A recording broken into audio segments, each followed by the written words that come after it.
Good morning, good afternoon, good evening, everyone. It's my absolute pleasure to welcome you all to the first Global Sports API Conference 2025. We are here today at the intersection of sports and technology, where APIs are redefining the way we experience, analyze, and commercialize sports. This event brings together industry leaders, innovators, and enthusiasts to explore the limitless possibilities that APIs unlock in the sports ecosystem. Over the next 2 days, get ready for knowledge packed sessions with over 15 plus speakers who are joining from USA, Canada, Israel, Europe, Spain, and India. We will dive deep into conversations and discussions on various topics from fan engagement to monetization strategies, sports, AI in sports, research in sports technology, and many more topics. You will hear from the best minds in the industry who are shaping the sports technology ecosystem. Before we begin, I'd like to extend a heartfelt thank you to all the speakers who have contributed to make the conference a success. And of course, a big thank you to all of you for being here and joining us virtually from across the globe. It's my honor to introduce our keynote speaker for the event, Mr. Nishant Shah, the CEO of Sports First. With a wealth of experience and a proven track record in the industry, Nishant is a trailblazer. Today, we are fortunate to have him with us to share his address, and we are excited to hear about the valuable perspective he brings. Please join me in giving a warm virtual welcome to our keynote speaker, Nishant. We welcome you, Nishant. Thank you, Ami. So, good morning, good afternoon, and good evening to all sports tech leaders and innovators globally. I welcome you all to the first Sports API Conference 2025.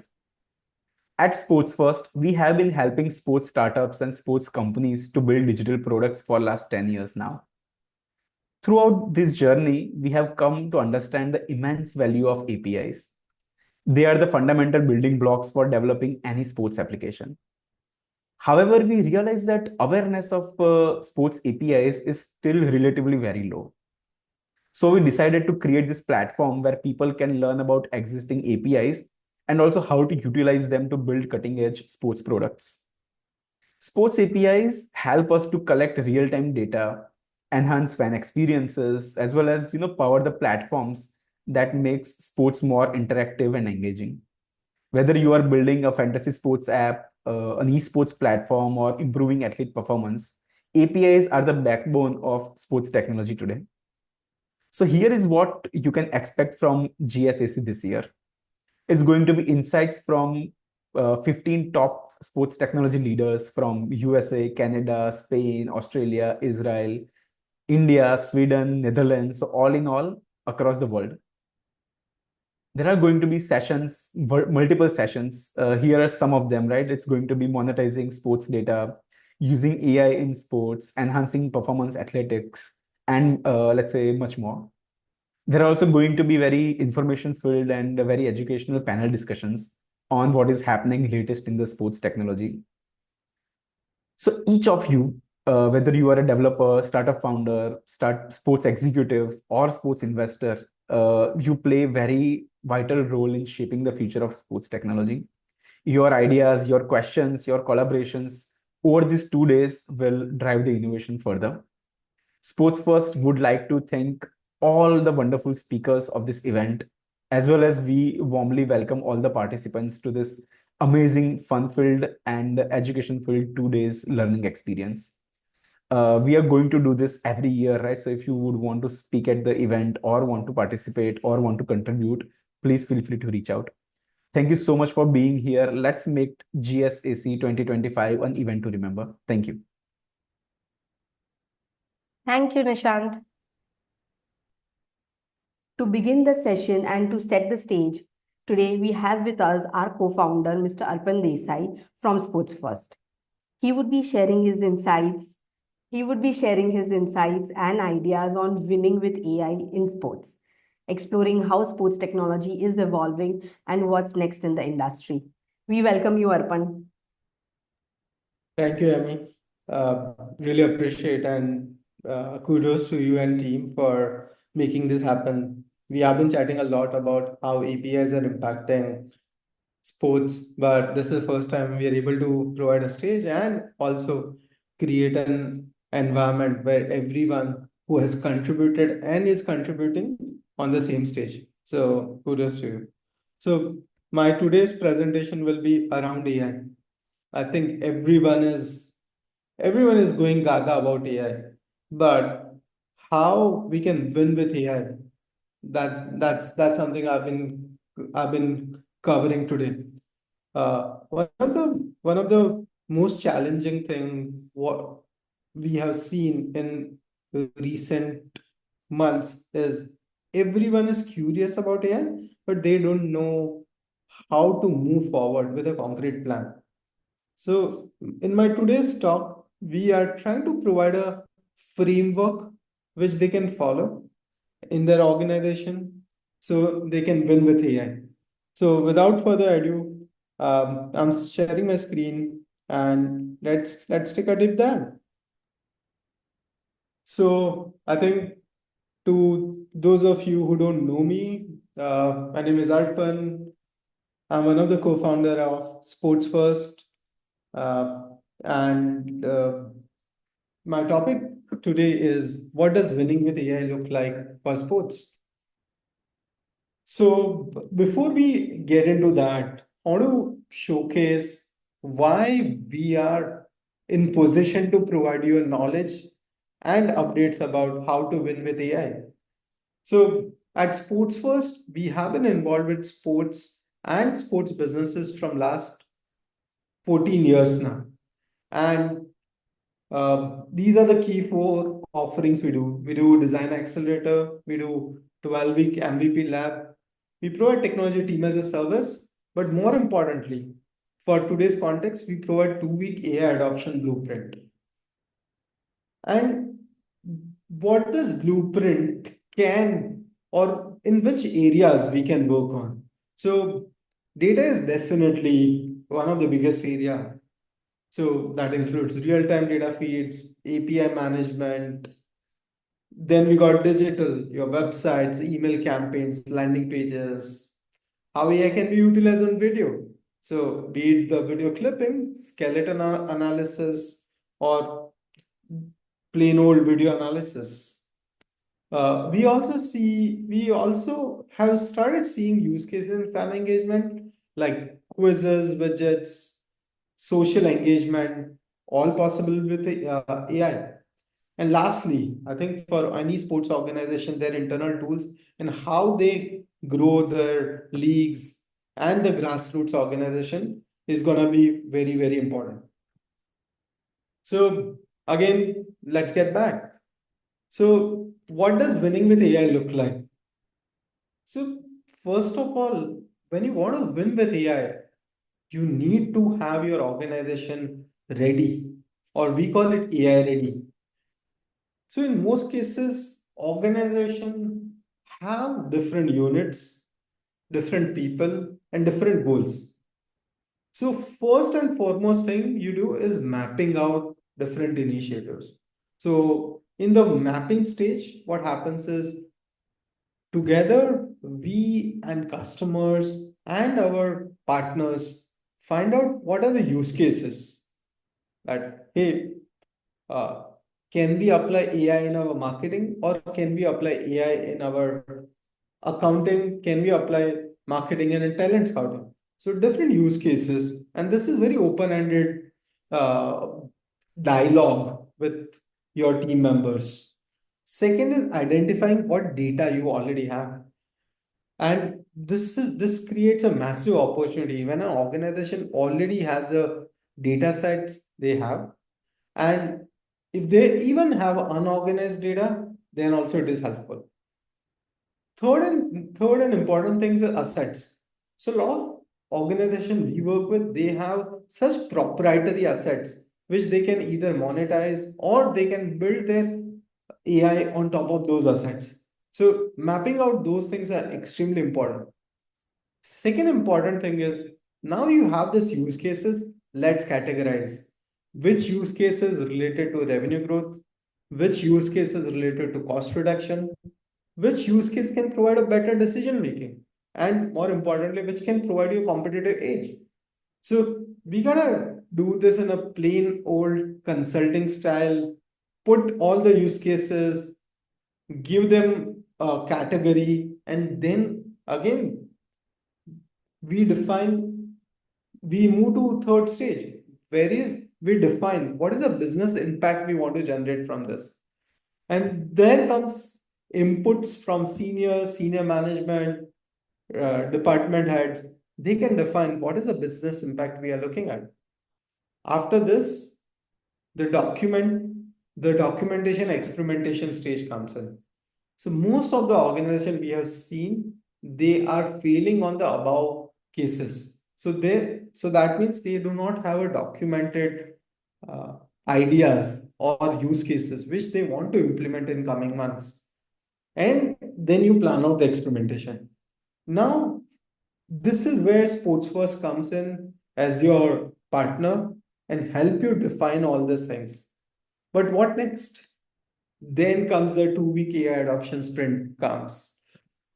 So we do data and digital infrastructure review. We help you identify which AI models are useful to you. I think everyone is talking about DeepSeek R1 or everyone is talking about open AI and capabilities, but which AI model is actually useful?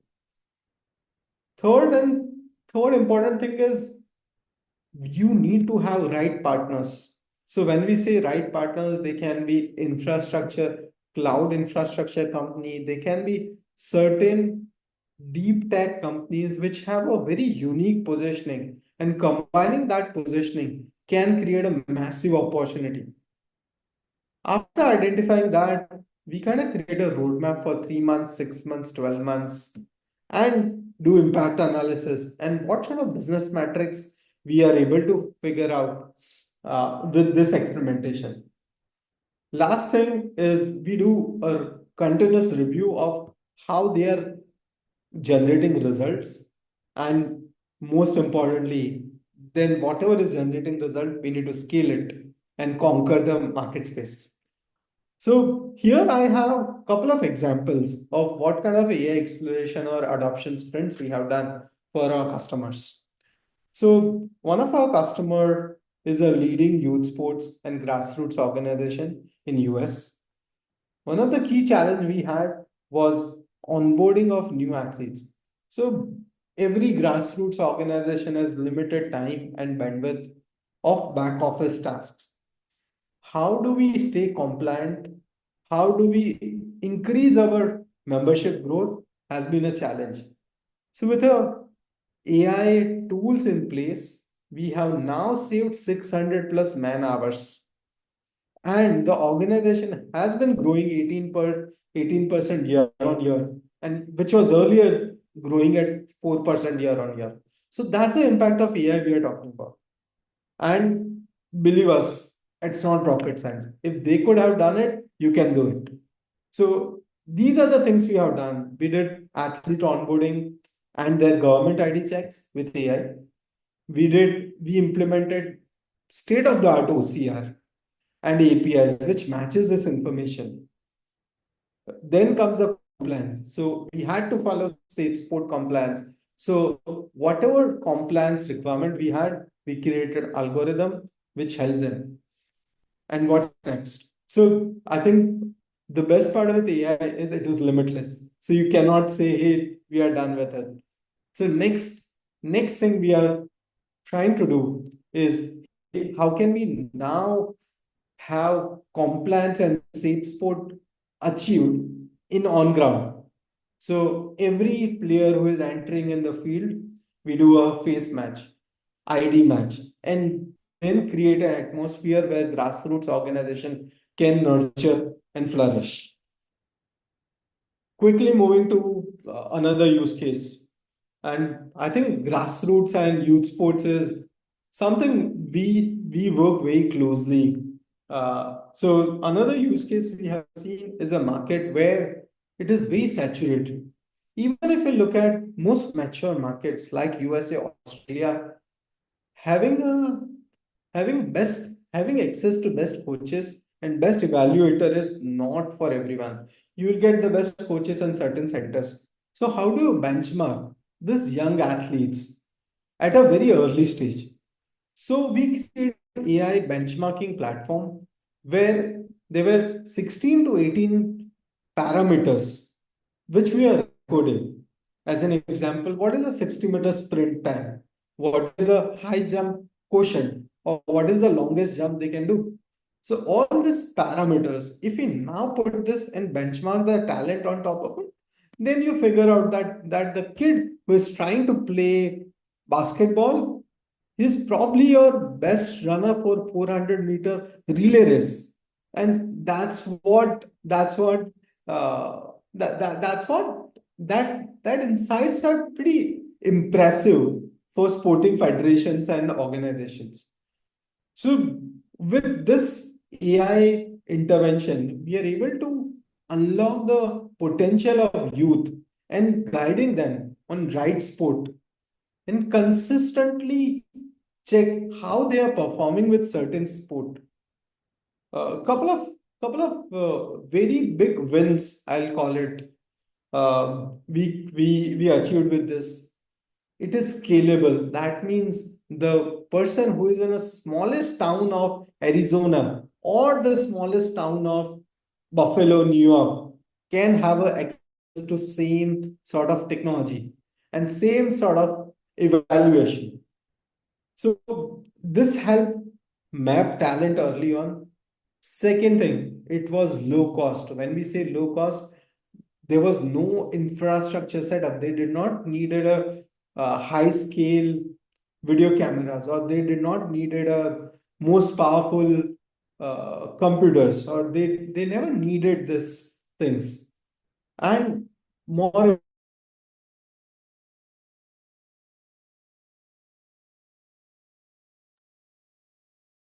Arpan, you're not audible.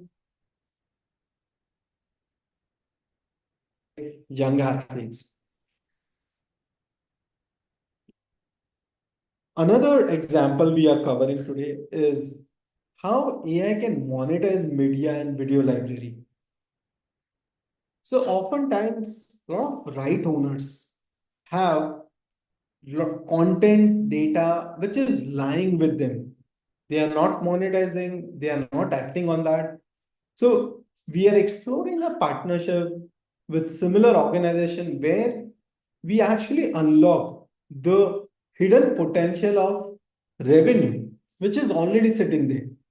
So these right owners have a massive data of video archives, footages, special moments of the most respected and most loved athletes of the past. And people actually line up to get this kind of a footages. Uh, in our AI adoption sprint, what we identified is with help of AI, we'll able to tag the entire media library and will categorize which footage is for which purpose. This will eventually help us create some sort of a new offering and a new revenue opportunity. So you're looking at creating a close to $4 million a yearly revenue just with the right AI, right data, and right strategy. So, and this is massive, folks. Uh, so, with all these use cases, there is one thing in common. That's our sports first AI. So, we have created with our learnings that what is most scalable and extendable AI framework, which sports organizations can take very easily. So it is API ready. We support multiple LLM. Most importantly, we support AI governance. So that means it is safe for everyone to use. We have state-of-the-art decisioning engine, multiple inputs, like you can take input from PDFs, SQLs, Excel files, APIs, and similarly, you can have outputs which are in the form of XMLs, webhooks, charts. You can have a PDF data, dashboards to to map out everything. And we have created extremely user-friendly portal. To sum it up, Amy, what at Sports First, what we do? So we do AI workshops for customer. We do security audits, and I think in this time and age of universe, security is most important aspect. Third thing we do is we help companies build their rapid products. And fourth thing we do is after building this product, we help them with GTM, be it their SEO, content, any sort of strategy. And last thing we do is funding support. I think a lot of startups need funding related advice and support, then that's something we provide.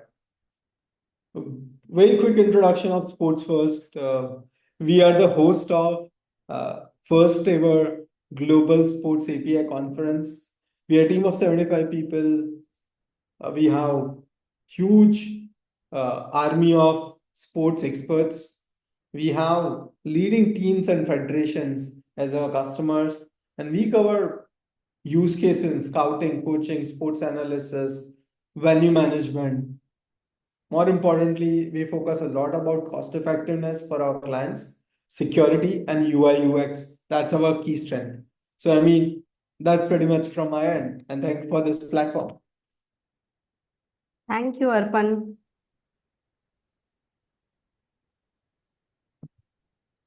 This conference is all about interactions and collaborations. Feel free to drop your ideas or suggestions in the chat. We'd love to hear your thoughts on that. Once again, thank you, Arpan, for joining. Thank you. Thank you, Amy. Thank you, everyone, for joining us today at the virtual conference. We are thrilled to introduce our next speaker on the platform, Mr. Robert Blushchuk, who has been a leading figure into the sports technology domain. He is the Chief Revenue Officer at Shot Quality. He is a sports industry professional since the early 2000s, advising and consulting various sports IP right owners, holders, and tech providers. Today, Robert will be presenting on creating value and auxiliary revenue opportunities through sports APIs, offering his unique perspectives on the topic. We can't wait to hear his thoughts. And everyone, let's give him a warm welcome, warm virtual welcome. We welcome you, Robert, to the conference. Hi, Ami. Thanks a lot. That's so nice to be here, and also well done on this idea of organizing an event that focuses on sports IP. I think it's one of those things that are underlying in the sports industry, and yet not many people talk about it. So I think this is a quite cool topic to dive in straight away. So we will listen without any further ado. Thanks for this nice few words of introduction as well. I will not dive too much into myself beyond of what you have already said. Maybe one thing I can just add is that API in different forms have been present through my own career as well. And I'm not a tech person myself. So if you're listening to this and you're not feeling like you have an engineering degree, don't worry. I also don't have it. And yet I've managed, I think, to progress quite well in this rather complex ecosystem. And maybe on this note, probably we should kind of dive into why API really matters in the world of sports. And I've highlighted a couple of factors. First and foremost, API allows us to deliver and interconnect those digital ecosystems in a real-time and scalable way. So we can deliver this information quickly, make it attractive, and allow it to do it at relatively low costs of getting to moving content from one place to another. And we also see a rather, I don't want to repeat the words you can see, everyone, but the fundamental shift that we see, it allows us to move from the moment when someone paid some money to a club, a league, or an event organizer before the event, and then just sat down and enjoy that. This whole became much more dynamic. This whole system, this whole set of processes has allowed us to go to different ways of, after you enter the venue, after you start watching a broadcast, after you start following your favorite match of sports via maybe even an app, suddenly you have much more options to interact and have your engagement monetized. And finally, this is something what I've mentioned in those opening notes, is that the use of API is pretty universal. Personally speaking, I haven't really come across a business that is not operating within that kind of framework. You need to digest certain content from one place, repackage that, fuel your own product solution idea with certain sports content API, and then offer something else for your audience. And I think this is pretty unique in terms of how it's unique, how universal it is. It's a common denominator between all these different forms of engagement and products. Now, maybe a few words about the landscape, because I'm sure some people will be interested. So first of all, who is using the sports APIs? And I think the ones that should be mentioned first are those who commercialize the use of API at the biggest scale and with the lowest latency, which are the betting operators who need this for live statistics, live game updates, live changes of odds and probabilities in order to inform their own audience, punters and bettors, about the changing situation in the sports to adjust the markets, just like in a financial market, really. Secondly, we talk about different forms of media. Back in the day when there were only newspapers, probably APIs were not such a thing that would be popular. But these days, multimedia that are powered by online subscriptions, where you have selected your favorite team, sport that you follow, you would like to be pinged about the goal scored, runs hit in cricket, buckets in basketball, etc. All these things can be customized and delivered to you as an end user thanks to the innovation in API, sorry. And then, of course, linked to the information we gather from different sports events, we can use it for the fantasy purposes. So that's still relatively new, the last 10, maybe 15 years development, where we're using the match information, we repackage that, and we deliver this to the end users so they can make their own forecasts on what will happen in the games that they follow, the leagues that they're passionate about. I don't know about you, Ami, but I do like wearable tracking devices. I do like to see what's happening in terms of doing different sports, both as an amateur athlete, but of course, I've seen it at the professional level. So all this wearable technology, whether you do it for your own purposes via app like Strava, or whether you use it with high-end products like Catapult, this wearable technology allows us to collect some performance data, and then that leads to, of course, analytics and understanding much better how did you do, how much did you run, at what pace, how was your heartbeat. And those things, of course, again, we'll discuss it later, but could be commercialized, monetized in different ways. And I also wanted to mention the broadcasters. Again, the value of the TV rights, super important for general sports ecosystem. Without this money from the rights, whether this is rights TV, whether as a reoccurring big deals, or if it's a subscription for OTT purposes, they want to, first of all, power the statistics in the games. I don't know if you tried, but trust me, watching live broadcast of sports without statistics of the match on the display is not so much fun. If you don't know what time of the match it is, if how many minutes left, what's the current score, etc., all these things can be delivered at scale via API. And of course, like we have seen, for instance, recently with what La Liga and Microsoft are doing, you can create some live heat maps in the match that are overlaying broadcasts as we enjoy watching sports. I mean, this is all quite exciting way of consuming API in a way, probably for many fans not even realizing that this is delivered via API. Nevertheless, there are some challenges already emerging to this very system.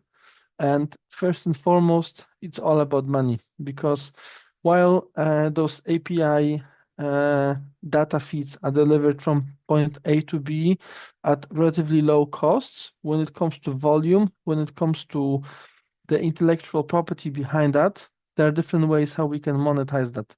And I'm highlighting here three models. One is based on license fees, another one based on revenue share, and there is also a freemium model.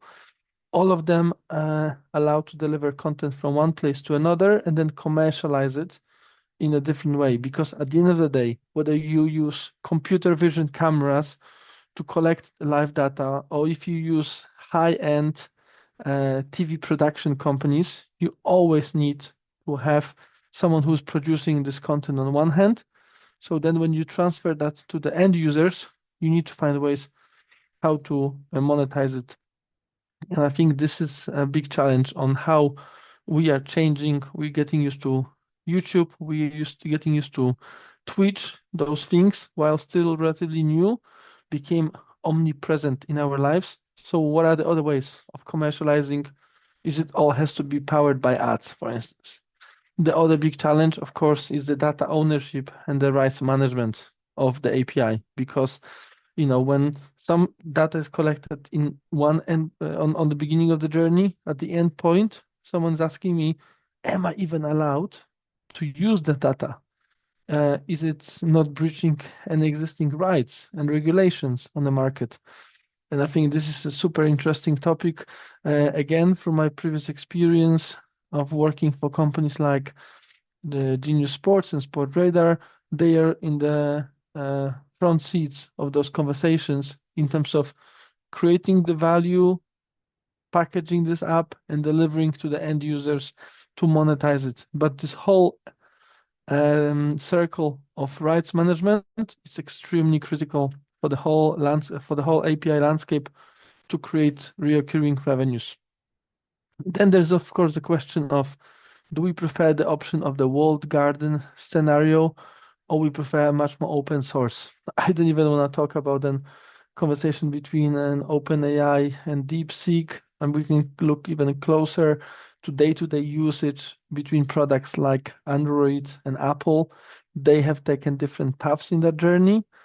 The challenges between standardization and proprietary IP when it comes to delivering API is that if you develop your own proprietary way with definitions and how you interpret the data, of course, it creates challenges for scaling this.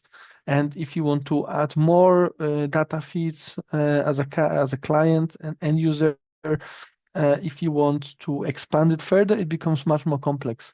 So then the aspect of standardization requires people who would otherwise compete with each other to in fact collaborate and create an technical integration framework. That means that each computer can talk to each other and understand what they say. It's like a common language in an API space. Now, we talked briefly, Ami, and I now really like this topic. This is the nitty-gritty aspect of what I can hopefully contribute to this conversation is how do we unlock the new revenue streams through APIs. And I think this is also why quite a few people are tuning in to our call to understand, this presentation.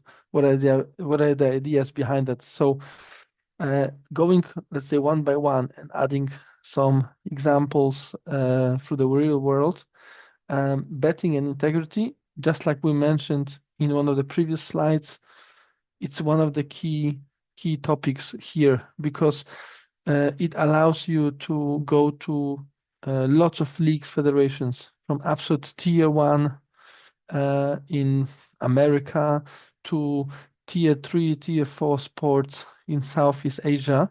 leagues, competitions that otherwise are undervalued or overlooked. And you could find ways how to commercialize that content by distributing this to international audience and offering them additional revenue streams. This, of course, comes with a certain degree of responsibility and maintaining integrity monitoring services. And again, while I've used in the brackets an example from the high end of the market, those things are present across the whole ecosystem where you can monitor also via API as someone who's handling the relationship with customers, who is placing their predictions on what markets generate more interest than others. Again, as an interface, you can also, of course, develop different dashboards, and they create reports that subsequently inform you about the popularity of different competitions, events, maybe also the timing of when that occurs to, again, extract more value, create even more revenues for your partners.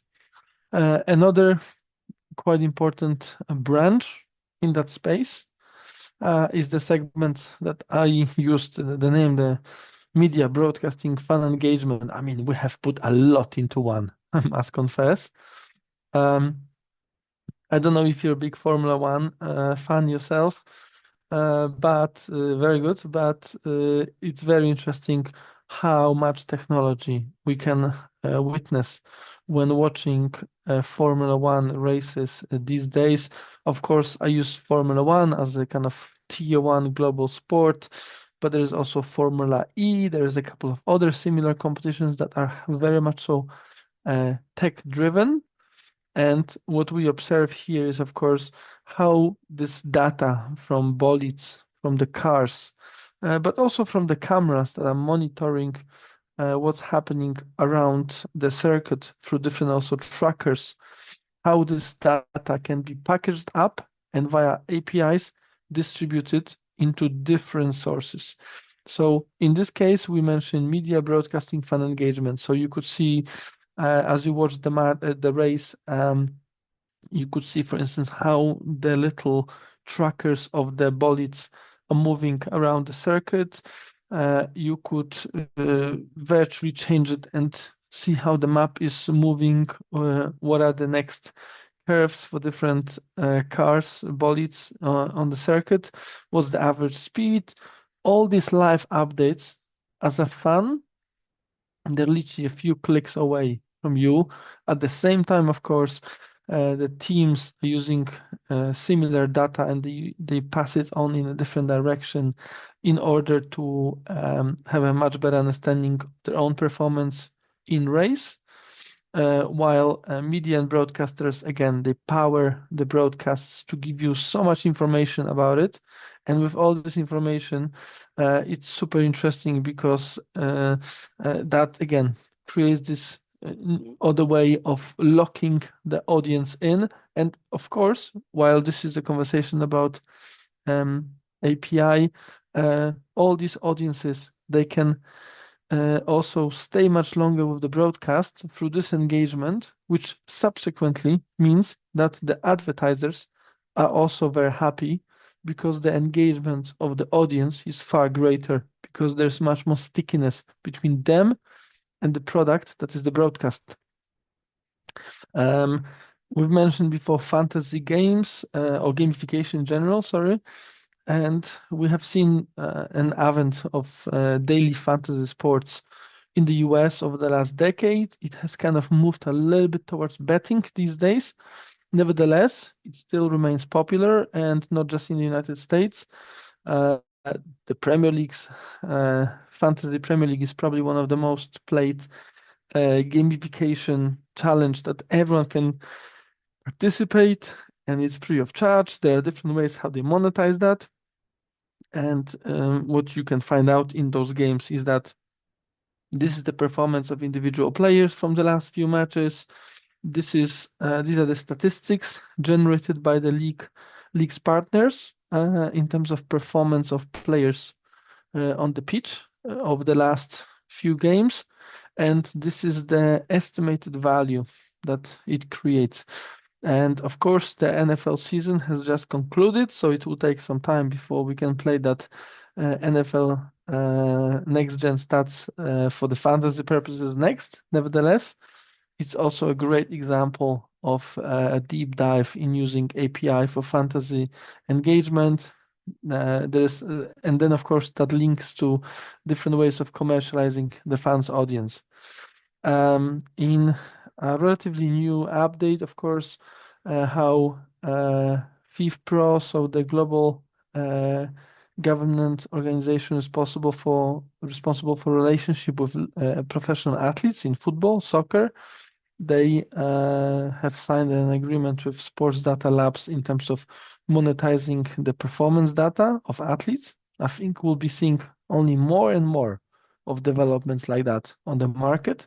The reason for that is because market becomes much more mature, and amid much larger consolidation in this space, we are also observing that different stakeholders are recognizing what is the value that they are contributing in this space. And as they recognize that value, of course, that content subsequently have to be delivered as part of packages of data and distributed to different partners. It as well could be some of those mentioned in the first three bullets. And even though the power, the value and the revenue generation for that fourth bullet around how we use the performance data.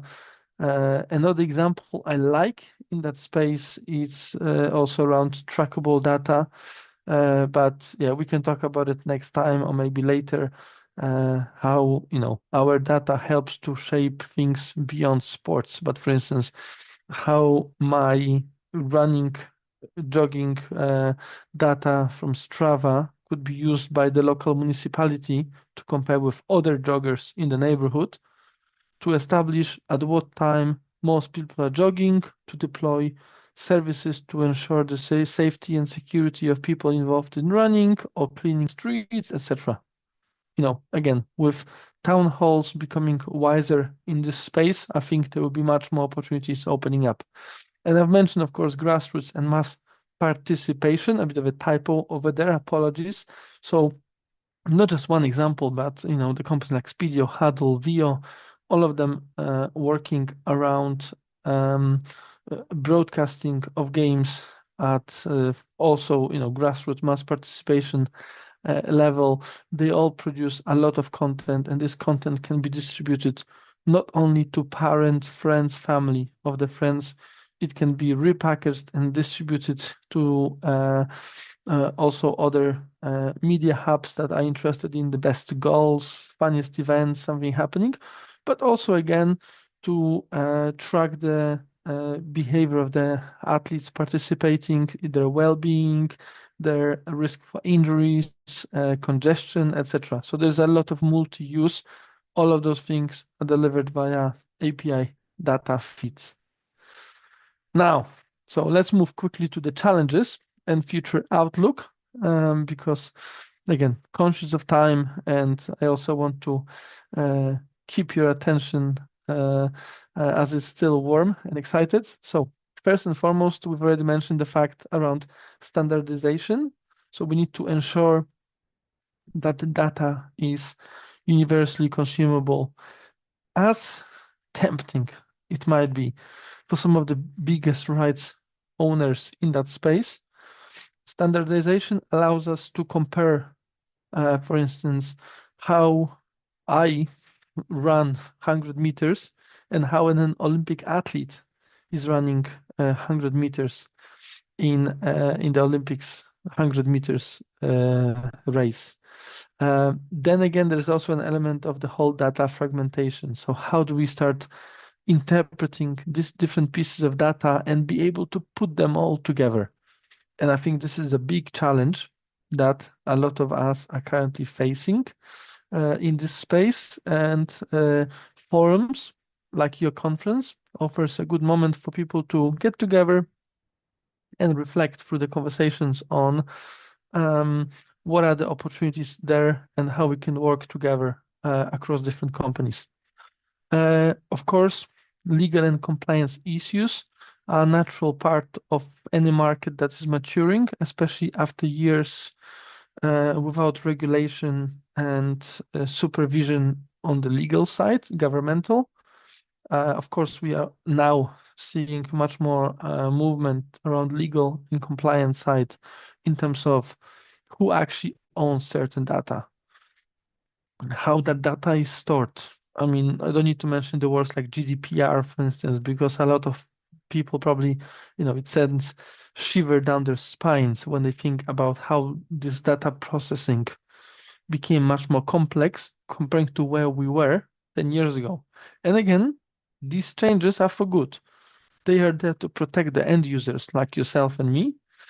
But at the same time, of course, they bring extra level of challenge, difficulty, and that has to be addressed nevertheless. We've also mentioned different evolving business models. At the end of the day, as fun, as exciting it is to talk about technology and innovation in that space, it has to have commercial legs. It has to have justification on the commercial side to justify that if we're spending X on the development of this product in order to deliver API from this place to another, we're going to generate much higher than an X, right? So whether this is we're gonna 10X or maybe 1.5, nevertheless, you want to make it profitable by being able to earn more than you have initially invested. And that, of course, leads us to different models. A lot of people previously talked about, of course, subscriptions. We've talked a lot about it over the last decade or so because that was a very popular model. Previously to that, we had the model mostly based on advertisement. Now that we have seen that there is a fatigue around subscription model and there is much more consciousness about privacy in terms of sharing our data, we have new ways of emerging those things in terms of business models. I haven't mentioned the word AI. Don't worry, I'm going to do it in the next bullet. But this is also related to those evolving business models and what happens with the data that we are all widely consume. Right, emerging trends. Finally, 20 minutes in, and I finally mentioned the AI. With all the work we do, with all the APIs that we collect, with all that broad of wisdom that we share on presentations like this one and through our work. Of course, the large language models are fueled with a lot of information, and I'm sure that sooner or later, this presentation will also reach the LLMs around the world. So these are the kind of big new challenges in terms of how do we use AI not only to control the costs, because suddenly we spread the data in so many more directions all the time, constantly, but how do we also maintain things like, for instance, legal compliance, so that proprietary ownership of someone's intellectual discoveries and the intellectual work. Then again,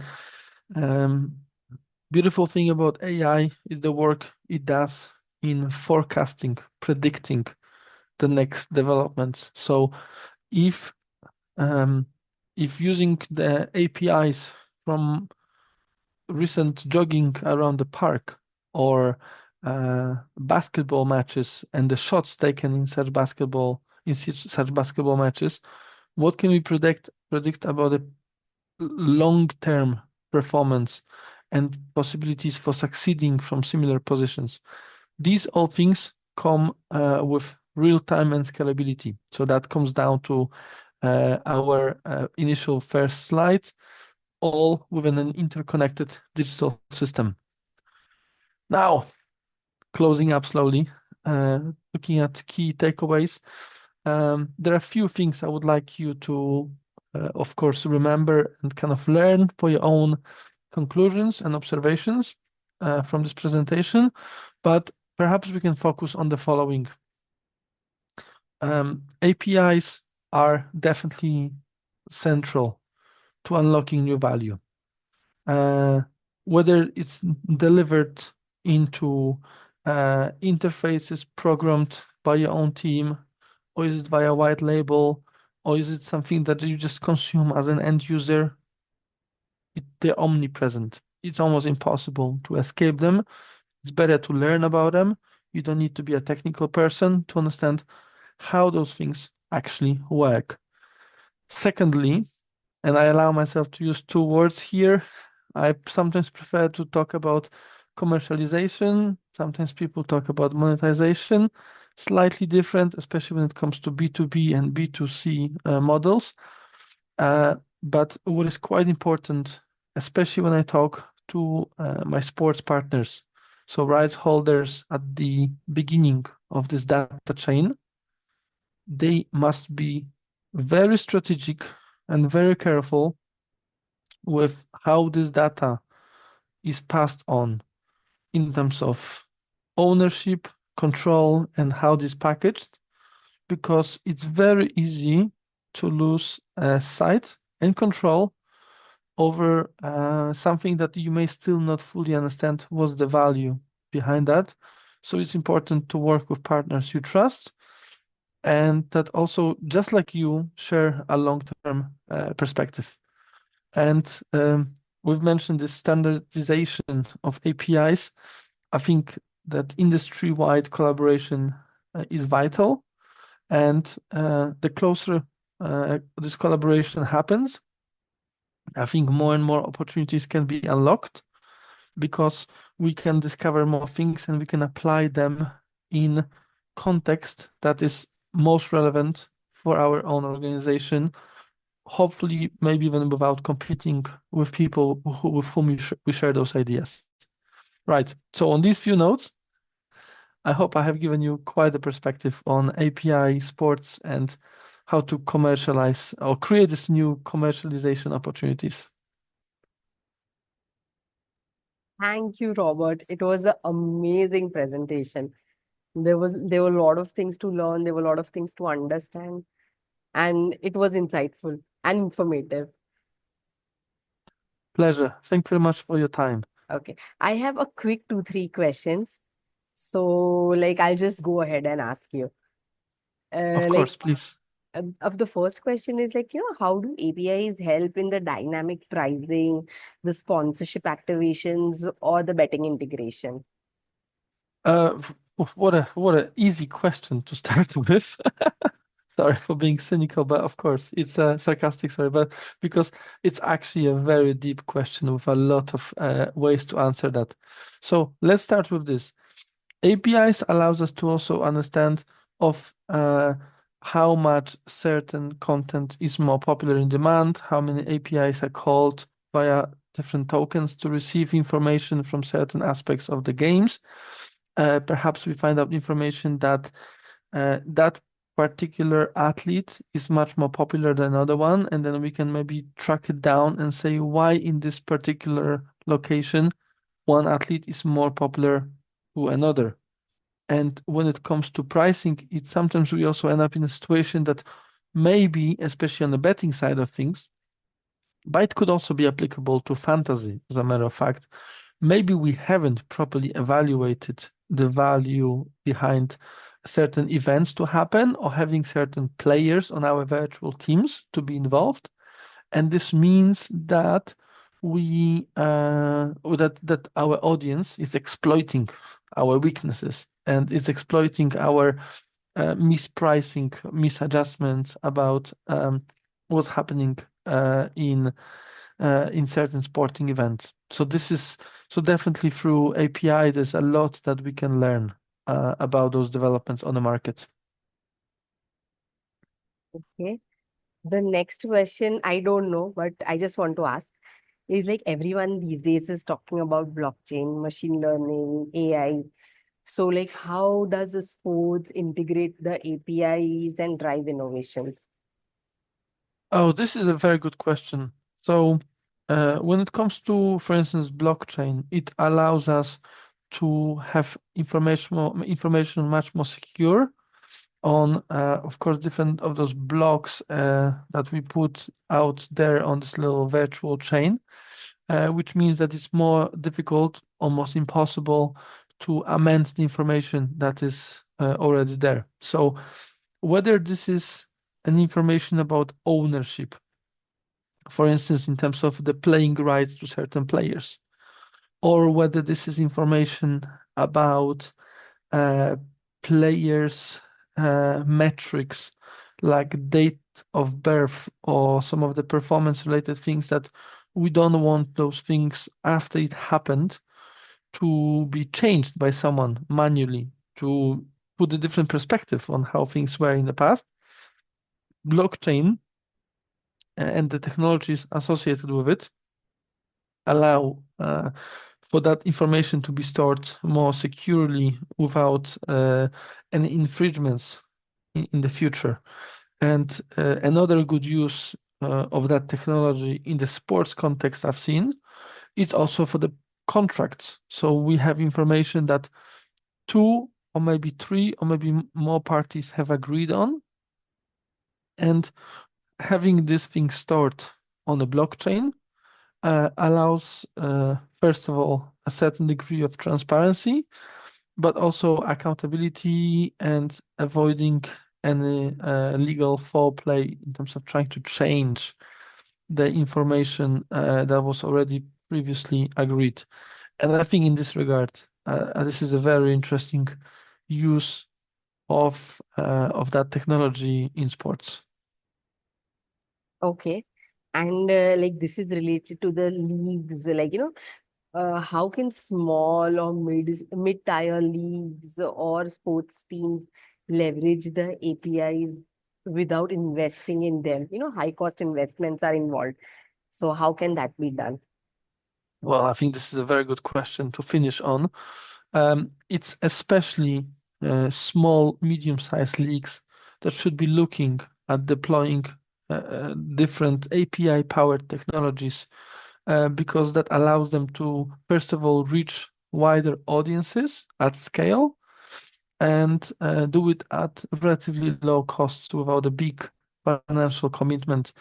Because even whether this is Akamai or if it's AWS or if it's Tata, any of those partners that you work around content delivery networks, CDNs, could help you to deliver your content to different corners of the world. So whether this is statistics, whether this is the live match updates, whether this is the broadcasts of some of the matches that you have,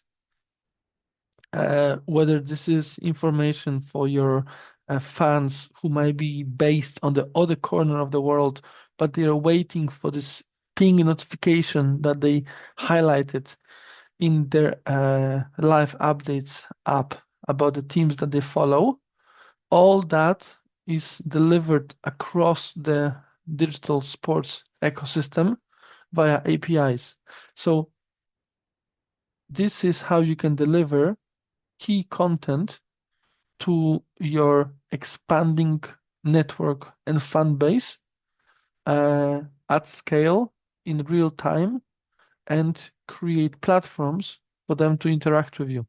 And of course, again, putting my commercial hat on, this is also an opportunity for you to look at those relationships and say, how can we monetize that relationship better? Should we offer them an OTT subscription to watch the next match? Perhaps we can give them a 50% off just to interest them. Or maybe you should send them to one of our online retailers to say, you watching this means that you're interested in that sport and that team. In that case, how about we send you the link to buy our merchandise from one of the online shops that are nearest to you? And maybe, for instance, if you were to work with an airline or one of those websites that are checking and comparing the prices of airlines, if they see that, for instance, Robert have gone to one of those browsers and was looking at the flights from Europe to Mumbai, maybe a local cricket a football team should send me a notification and say, hey, since you're interested, we'll be playing at home around those dates.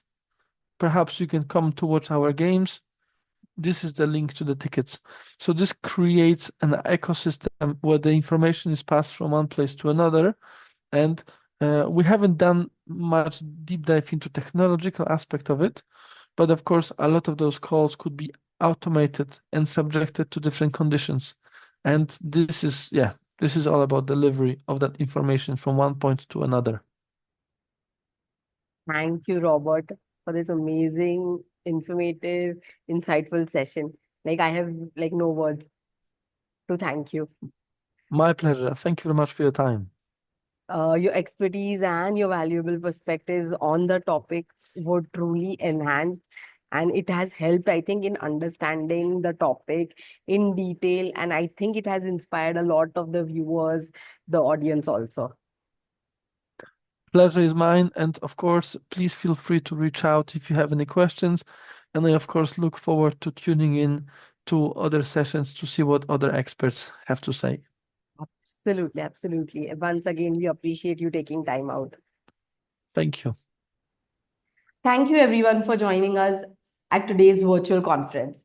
We are thrilled to introduce our next speaker, Mr. Dror Breiger, who has been a true visionary in the world of sports and entrepreneurship. He is a seasoned sports technology executive, former professional basketball player, and a coach with over 20 years of experience in the industry. As the Chief Revenue Officer at Newstream, he leads the company's global expansion and revenue strategy, driving the adoption of AI-powered performance analytics and injury prevention solutions in sports, wellness, and healthcare.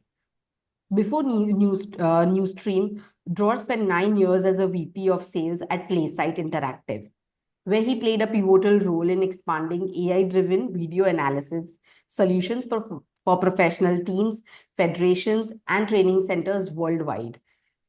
His expertise in computer vision, AI video processing, and sports performance technology has positioned him as a leader in bridging technology and athlete development. With a professional basketball player and a coaching background, Dror brings deep sports industry knowledge and a passion for enhancing athlete performance through cutting-edge innovation. He has also founded and managed international sports training camps and textile businesses, making him a well-rounded expert in sports, business, and technology. Today, he will talk about the CRO playbook, driving, like basically from driving revenue in an API world. We can't wait to hear his thoughts and ideas. Let's give Dror a warm virtual welcome. We welcome you, Dror. Thank you very much, Ami. I appreciate the chance to speak and always pleased to share from my experience and my knowledge about sport technology. It's given me so much. The sport has given me so much. And I'm always happy to share knowledge and to give back. And of course, always speak about sport and sport technology is a passion of mine, like you said. So no need to convince me. So, can you share, what are you doing at Newstream, about Newstream, and... Yes, of course, Samir. Maybe first, the topic is the global convention of API. And speaking about API is like, big general things. And if you are a computer vision, an R&D guy that is dealing with API, for sure you understand and everything. But for regular people, even for me, when I started, I didn't come from learning computer science and always heard about, okay, open API, this is open API. What is API? So before we dive into how Newstream is transforming sport technology, maybe let's get a moment and understand what an API is.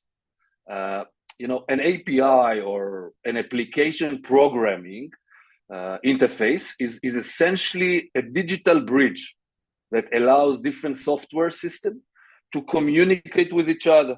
This is the simple thing. things of like, think of it like a waiter in a restaurant, okay, that just as a waiter takes your order, bring it into the kitchen and delivers your food. An API is taking your request from one system, retrieve the necessary data, and seamlessly give it to another system. This is in simple words what API is doing. For Newsstream API, we enable sport organizations, federations, fitness platforms to integrate elite level biomechanical assessments into their existing systems without building a complex technology from the scratch. And this is the benefit that we are giving them. This means that any athlete at any level can now access AI-powered movement analysis, injury risk predictions, and performance insights directly within with the platforms that he is already using. So, in other words, you can use our platform. We give you a full platform, an application, a website.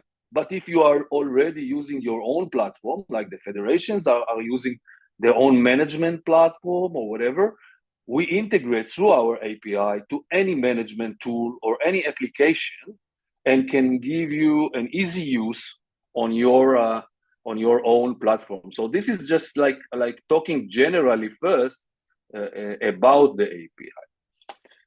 Now, about the role of what I'm doing as a CRO, to Newsstream. So I divided it to separate channels that I'm using and whatever. And the first one I would like to speak about is how data sharing via API drives client acquisition and revenue growth.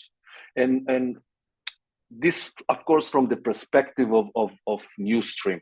So as Chief Revenue Officer, I focus on scaling the AI-driven technology and making a high-quality biomechanical analysis accessible to all athletes and level across sport. But before I continue, just a few words of what are we doing here. So actually what we do is we are putting the big labs into your pocket, meaning all the hardware that being used to do AAT. AAT is athlete assessment tools. Athlete assessment tools is the assessment that athletes, usually today only elite athletes, but we scale it, of course, to all of them, can and must get into those assessments, those biomechanical assessments that will give you a perspective and a benchmark where you are. First of all, with your results, those are all validated tests. We didn't invent anything. We took what is happening now on the elite level of Olympic sport athletes, NBA, high colleges, high-end colleges, and we simplified this. So everything that you do on the lab, all the results that is taking you around 2 to 4 days to assessment all your athletes and cost around, just for you to knowledge, $300 per test. We simplified it to a 15 minutes of all tests together, all the test of batteries together with 15 minutes.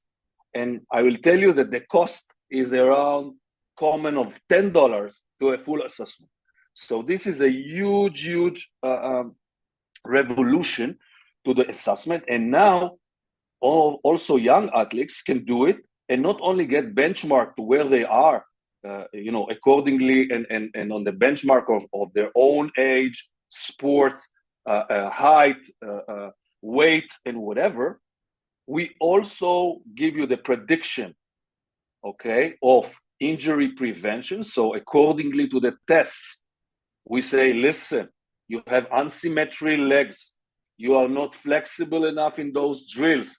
And accordingly to all of those, backed by science, and we are 99.2 accuracy to the labs, and we all use all the articles and white papers that are already validated in the world, we can say, okay, you have a 65% or whatever to an ACL injury or an ankle injury.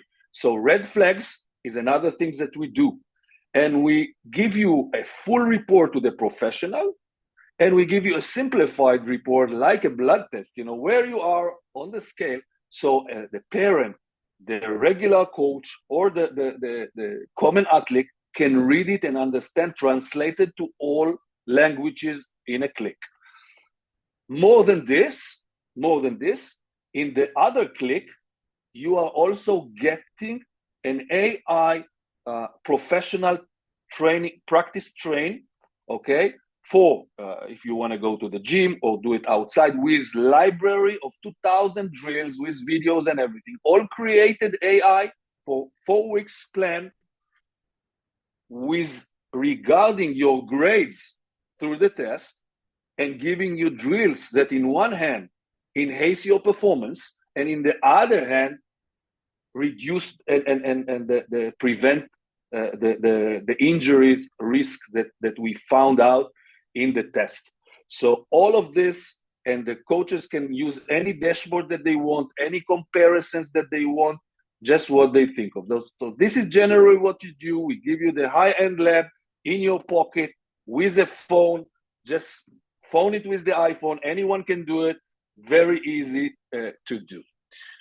So coming back to the API, as I say, so the Advanced Athletic Training, the AAT, as I said, the API is designed to eliminate the high cost and complexity of the traditional biomechanical assessment, which were once used limited to elite sport labs and expensive motion capture systems. By leveraging the computer vision and cloud-based API, we're enabled to give teams, trainers, and federation and healthcare providers to conduct professional grade movements evaluation in 15 minutes, as I said, using only their smartphone, backed by scientific researches and real-world validation. Our system delivers, and we are validated by Kansas University, Belgrade University, and a lot of others. Like I said, we are now in 99.2 accuracy from the high-end lab, and complete professional reports and simplified reports translated into any language, as I said before, making advanced motion analysis available to athlete, coaches, sport organizations worldwide. Additionally, our AI raises red flags, potential injury risk, as I said, and internationally recognized by studies. We predict injury probability and in a specific body areas based on individual assessment. And this is a huge thing. Just for you to understand that 44% out of soccer players, or football, depends if you are in the US or rest of the world, how you call it, are retiring as of injuries. Okay, 30% of basketball retirement is as for injuries, not other things.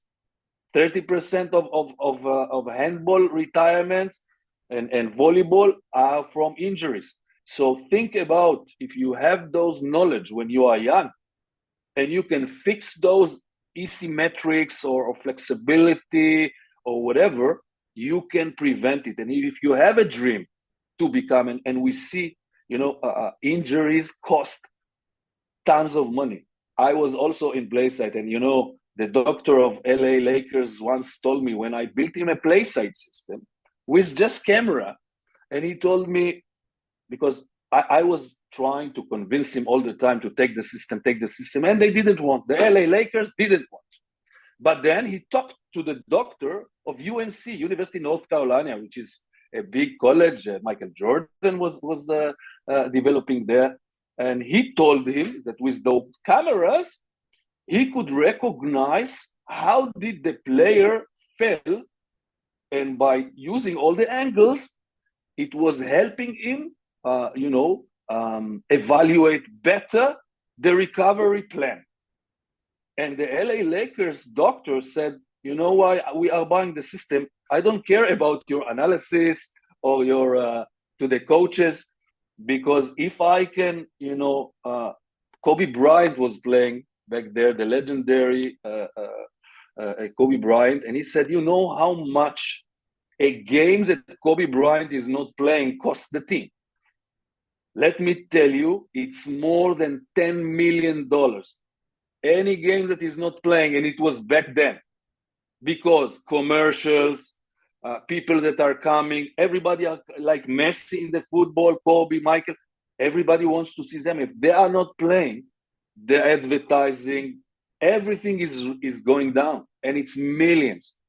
So having a tool that will tell you, hey, reduce overload, okay, reduce training, you are a red flag to injury. This can save millions. $20 billion today in the US alone every year spent on injury recovery. Okay, this is a fact. So new stream mission is not about integrating with just wellness, fitness, and healthcare application, but we are focused on giving all athletes the opportunity of biomechanical assessment every stage of their career. Our technology is designed sport organizations, federations, and governing bodies to implement the elite level movement assessment across all ages and seamlessly integrate them into their management system through our advanced API. This enables data-driven approach to athlete development, performance optimization, and injury prevention. And the big data is worth tons to the government, to the federation, because when they have so much data on their players, they can understand things, they can understand methods, they can say, listen, this is something systematical that we need to overcome and react. Another topic that I would say is about expanding the market reach through API and ecosystem. So traditional biomechanical assessment required costly lab equipment we spoke about, the wearables and the specific expertise and everything, often making them too expensive and impractical for many teams, federations, and individual athletes. Newstream API removes these barriers and allowing sport organizations and talent academies, to directly integrate as affordable AI-driven movement analysis into their expanding athletes management system. For example, a national sport federation can integrate our API, assess, monitor thousands of athletes from youth development to professional levels. This ensures that injury prevention, the movement efficiency become core pillars of their training programs. Our scientifically validated AI engine provides high accuracy biomechanical analysis. It delivers risk-based injury prediction, helping those sport organizations and talented. Another very important topic is reducing the cost through the scalable athlete assessment, of course. So with AI driven via API, is that it allows those sport organizations to offer the elite level assessment to all athletes, not just professionals, but integrating our AAT assessment through the API. The federation and the club academies can provide an on-demand AI-powered evaluation for their entire roster without requiring the expensive hardware. So with the phone, anybody can do it at home. Everything will go to the cloud and the coaches will get it. They only need to give the assignment. The players also can do it itself at home. You can, of course, gather them and do it in the practice in short time, but it's more than this. It's a B2B, but also a B2C. So everybody is getting the value out of this. I will go and say that the API, as a revenue stream,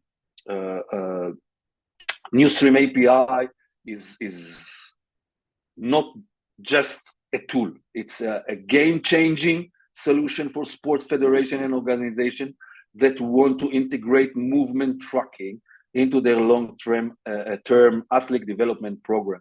Our flexible pricing model ensure that this assessment can be implemented to scale because there is no real barrier. I'm not saying that you don't have to pay anything, but there is no real barrier. So there are countries that are rich, there are countries that have less money, but this can go everywhere. Okay, so we have the per athlete pricing, okay, for teams, academies, governing body. There is a subscription-based access, okay, for federation, integrating new stream assessment into national training system. And also we have the enterprise API packages for leveraging scale sport management. And then we create you a very big package of assessment, so you can pay even less and build your mechanical, if you are a government or a big federation and whatever. Strategic partnerships, transforming athlete development. Of course, this is also an API thing, because strategic partnership will always go through API. I went through it also in all of my companies. Like I told you, I worked in the NBA, and we had to integrate with other softwares. Okay, PlaySite needed to integrate with Kinexon, needed to integrate with other wearables, so you can get video and data and everything together. If no way. So if you don't have a good open API, you cannot do it. So Newsstream API is already being used by sport federations, talent academies, as I told you, and high performance training centers. Implement elite level movement assessment across all ages. This allows, like I said, early injury prevention. Organization can identify the injuries before young athletes make those irreversible mistakes in their training, and ensuring long-term athlete development and career. Comprehensive data performance insight, very important. Federation training and academies don't have this data, and everything is saved in so many different places. So we give you the board, the dashboard, and the data sets of thousands of athletes that you have organized, enabling them to measure, compare, monitor, and development at every stage. The seamless integration with athlete management systems is our advanced API integrates directly into existing management software. So they're allowing the coaches, the medical staff, and the performance analysis to access and track biomechanical data in an holistic athletic monitoring approach on their own systems. For example, a National Olympic Training Center can use our API, collect the movement data of all athletes across different, we already do it. This ensures that every competitor receive the same elite biomechanical assessment that were once received only to the professionals. So this is a very important thing. More about data-driven insight and growth together, I will say, every time a sport organization and training center uses our API, they gain critical data on the athlete development. They optimize training, develop national benchmark, which is very important, because you always want to know your national benchmark, but you can also compare it to worldwide. You can also just compare between your teammates. So all of those are applicable. And like this, they are improving the long-term athlete management strategies because they can create strategic plans. Because you want to create strategic plans accordingly to data, to real data, not just, okay, I think it's like this, or I think it's like this. Today, it's not enough. In sports today, it's not enough. You need to base your decision on data-driven things. So, a little bit more about, network effects, global adoption of biomechanical assessment, just generally, as more federations and sport organizations are integrating our API, the entire sport ecosystem benefits, because we have all the data. So when we have all the data, the benchmarks are growing. So we can give those organizations more knowledge about what is happening in the world, what are the benchmarks in the world. And the young athletes, they get access to the professional grade biomechanical assessment. So even the player himself, the athlete himself, can get his own application, and he can, for the first time, access his grades and understand where he can improve. So it's very important, because I carefully use gamification as a thing. But yes, sometimes I was in India many times, and I worked with the organizations that is doing Olympics for I won't mention names or do promotion or everything, but they try to take grassroots kids and give them to do sports, and they have assessment with just low-tech tools. They measure whatever, and what I was aiming to say is if I'm a better born genetic athlete than you, probably most of the time I will win you when I run 100 meters, or I will win you by jumping higher, because genetically I'm better. You can work hard, but in our system we are grading your improvement also.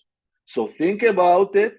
When in a team or a federation or a government, you also provide them and give them incentive that you grade them and you reward them through their achievement on getting better, because we measure your percentage getting better, and we monitor this, and we say, from the last time you got better in 7%.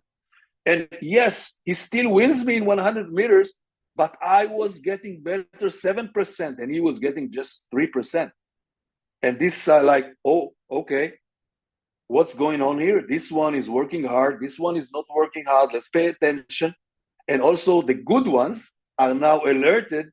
Okay, we are very good, but everybody are getting close to us. Let's work hard.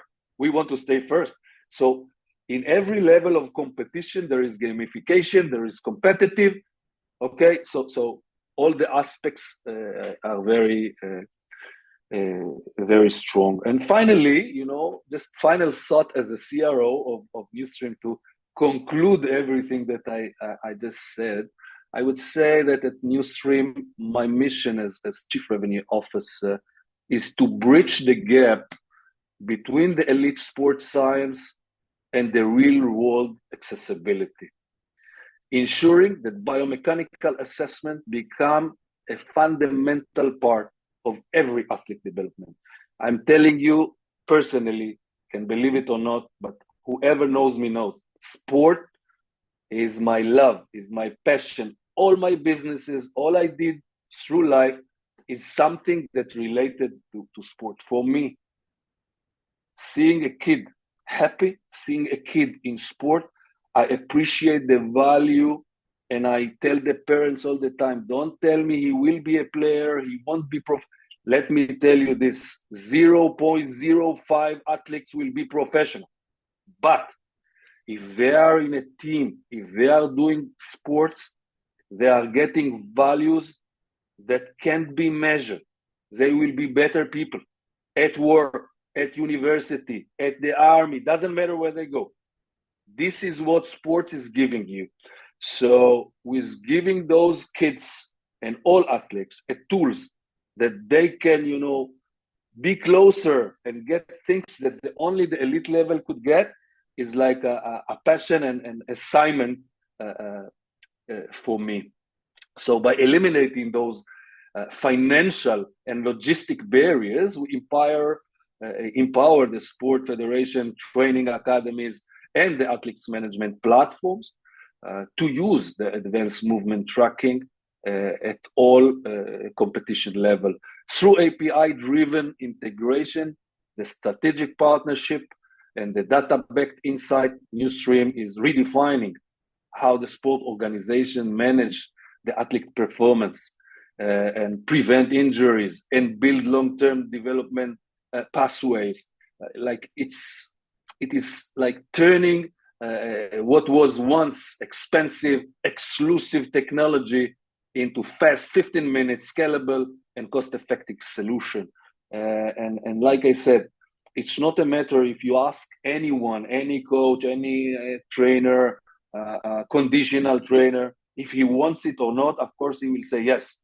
But if I can afford it or not, this is another thing. Everybody understands the importance of getting assessment, to your body. Okay, you spend so much money. The parents spend so much money on their kids, their clothing. A shoe is like $300, $400, and you replace it. I have boys, 3 athletes, 2 in college in the US, 1 is still playing basketball in a club. And I will tell you, I spent tons of money on their shoes, on their clothing, or giving them all the ecosystem that they couldn't get sometimes in their teams, because I knew that physiotherapy is important. I knew that understanding the overload, because I was a professional, and sometimes not all organizations are professional. I can understand it. It's not that I'm judging. I'm just saying those are facts. And I'm helping those with an full AI-driven platform that can give them an edge to their future. So this is the conclusion of what I have to tell about API, about Newsstream, and about my role. And thank you very much again for listening and having me. I have a quick 1-2 questions for you. For sure. Like, what are the common mistakes, as a CRO, like what do you see? What are the common mistakes companies do when they are trying to monetize the API platform? I will tell you, it's a good question. Thank you. First of all, before even monetizing, first of all, it's the way you monetize. So you need to decide what are the right channels to monetize your API, because sometimes you want to sell the organizations. Sometimes you want to go through partnerships, meaning you are integrate your, I won't say white label, if you know what I mean, integrate and aggregate 2 systems and giving another platform your knowledge and your data and your data sets. So you need to carefully understand what is the go-to market for your company. Are you a straight B2B? Are you a B2B2C? Do you want to create 2 channels, or you want to focus on one? You have limited resources, not everybody raised $100 million, especially not in sport technology. It's very hard to raise money. Okay, so you need to be very accurate about your positioning, your messaging, and your go-to-market. And those are the common mistakes in using, after it is using your API, right? But it's to those different channels. And what is the channel that is right for your company? Okay. Another question is, how is the digital API role, shifting from the past, and what are the changes you have seen over the years as a CRO in today's specifically digital economy? Yeah, so like everything, back on the days, we would have said the generation is 25 years. Though this is, if you go to the dictionary and you say, what is generation? You will say 25 years. Today, generation is not even 3 to 5 years. So the changes are so quickly, and same in the API development. So if I would say, when I started just knowing about, like I told you, I wasn't in computer science. I learned about API since I joined the sport technology ecosystem, and learned. But of course, it was not as sophisticated as today, not as flawless as today. It was very hard to write and get a flawless integration. Okay, I won't get into the codes and everything, but the development now is by a year. Next year, the API integrations will be even more flawless and more easy to use, and have much more options to use the API. So the development is very quick, but I will say mostly today the efficiency of the to enable of integration to many platforms with different like stations ID and codes.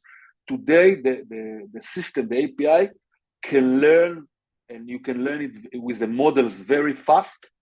If you are good at this, of course, and you have good people, and yes, what was taking like a month, 3 months of development back of the years, today you can develop in 1 week, 2 weeks. Okay. Any parting notes for the audience? Listen, first of all, I would say that the first thing is, I took a decision. I'm 50 years old, not a boy anymore, and I took a decision at life when I did a lot of things in life, and some of them I liked, some of them, were a bargain, but I took a decision that in order to succeed, and I know it's like a cliche, but it's true. I really say it's true. You have to do what you love. And everybody that is in the ecosystem of sport technology, and I know most of the companies, and I've seen them around, and we are a small community. We are big but small. They love what they do. Stay in the ecosystem, even though sometimes cyber is bigger, medical sometimes is bigger, but it's not, sorry for saying, it's not sexy as sport technology. It's not meeting. If you are a sport passionate guy, don't leave your job for another salary, because you will regret it and you will want to come back. This is like addicted. So this is like my 2 cents. I stay in this. I had a lot of thinking minds. Okay, let's change. Let's go to this. Let's go to this. But I say, I love what I do. Why should I change what I do? I will just, have this one. I will do another company, maybe, whatever.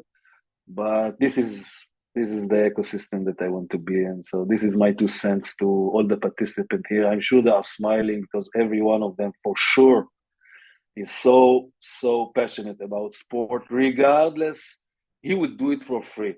I told the guys when I started in Playside, after I would do it for free. I would work otherwise and do it for free, just to be there. Wow. Okay. Thank you, Dror, for this informative and wonderful session, sharing your insights and understandings with us.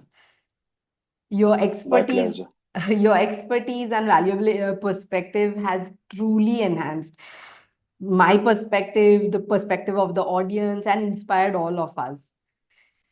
We appreciate you taking your time and sharing your knowledge once again with us. Thank you very much. I appreciate the time that you are taking to listen. Thank you. Next, we have with us 2 amazing speakers, Mr. Benji Sloan and Mr. Daryl Waggett. We are going to have a power-packed panel discussion with these 2 amazing panelists, and they would be talking on trends and impact of APIs on athlete performance, cognitive abilities, assessments, evolving the team dynamics, and partnerships.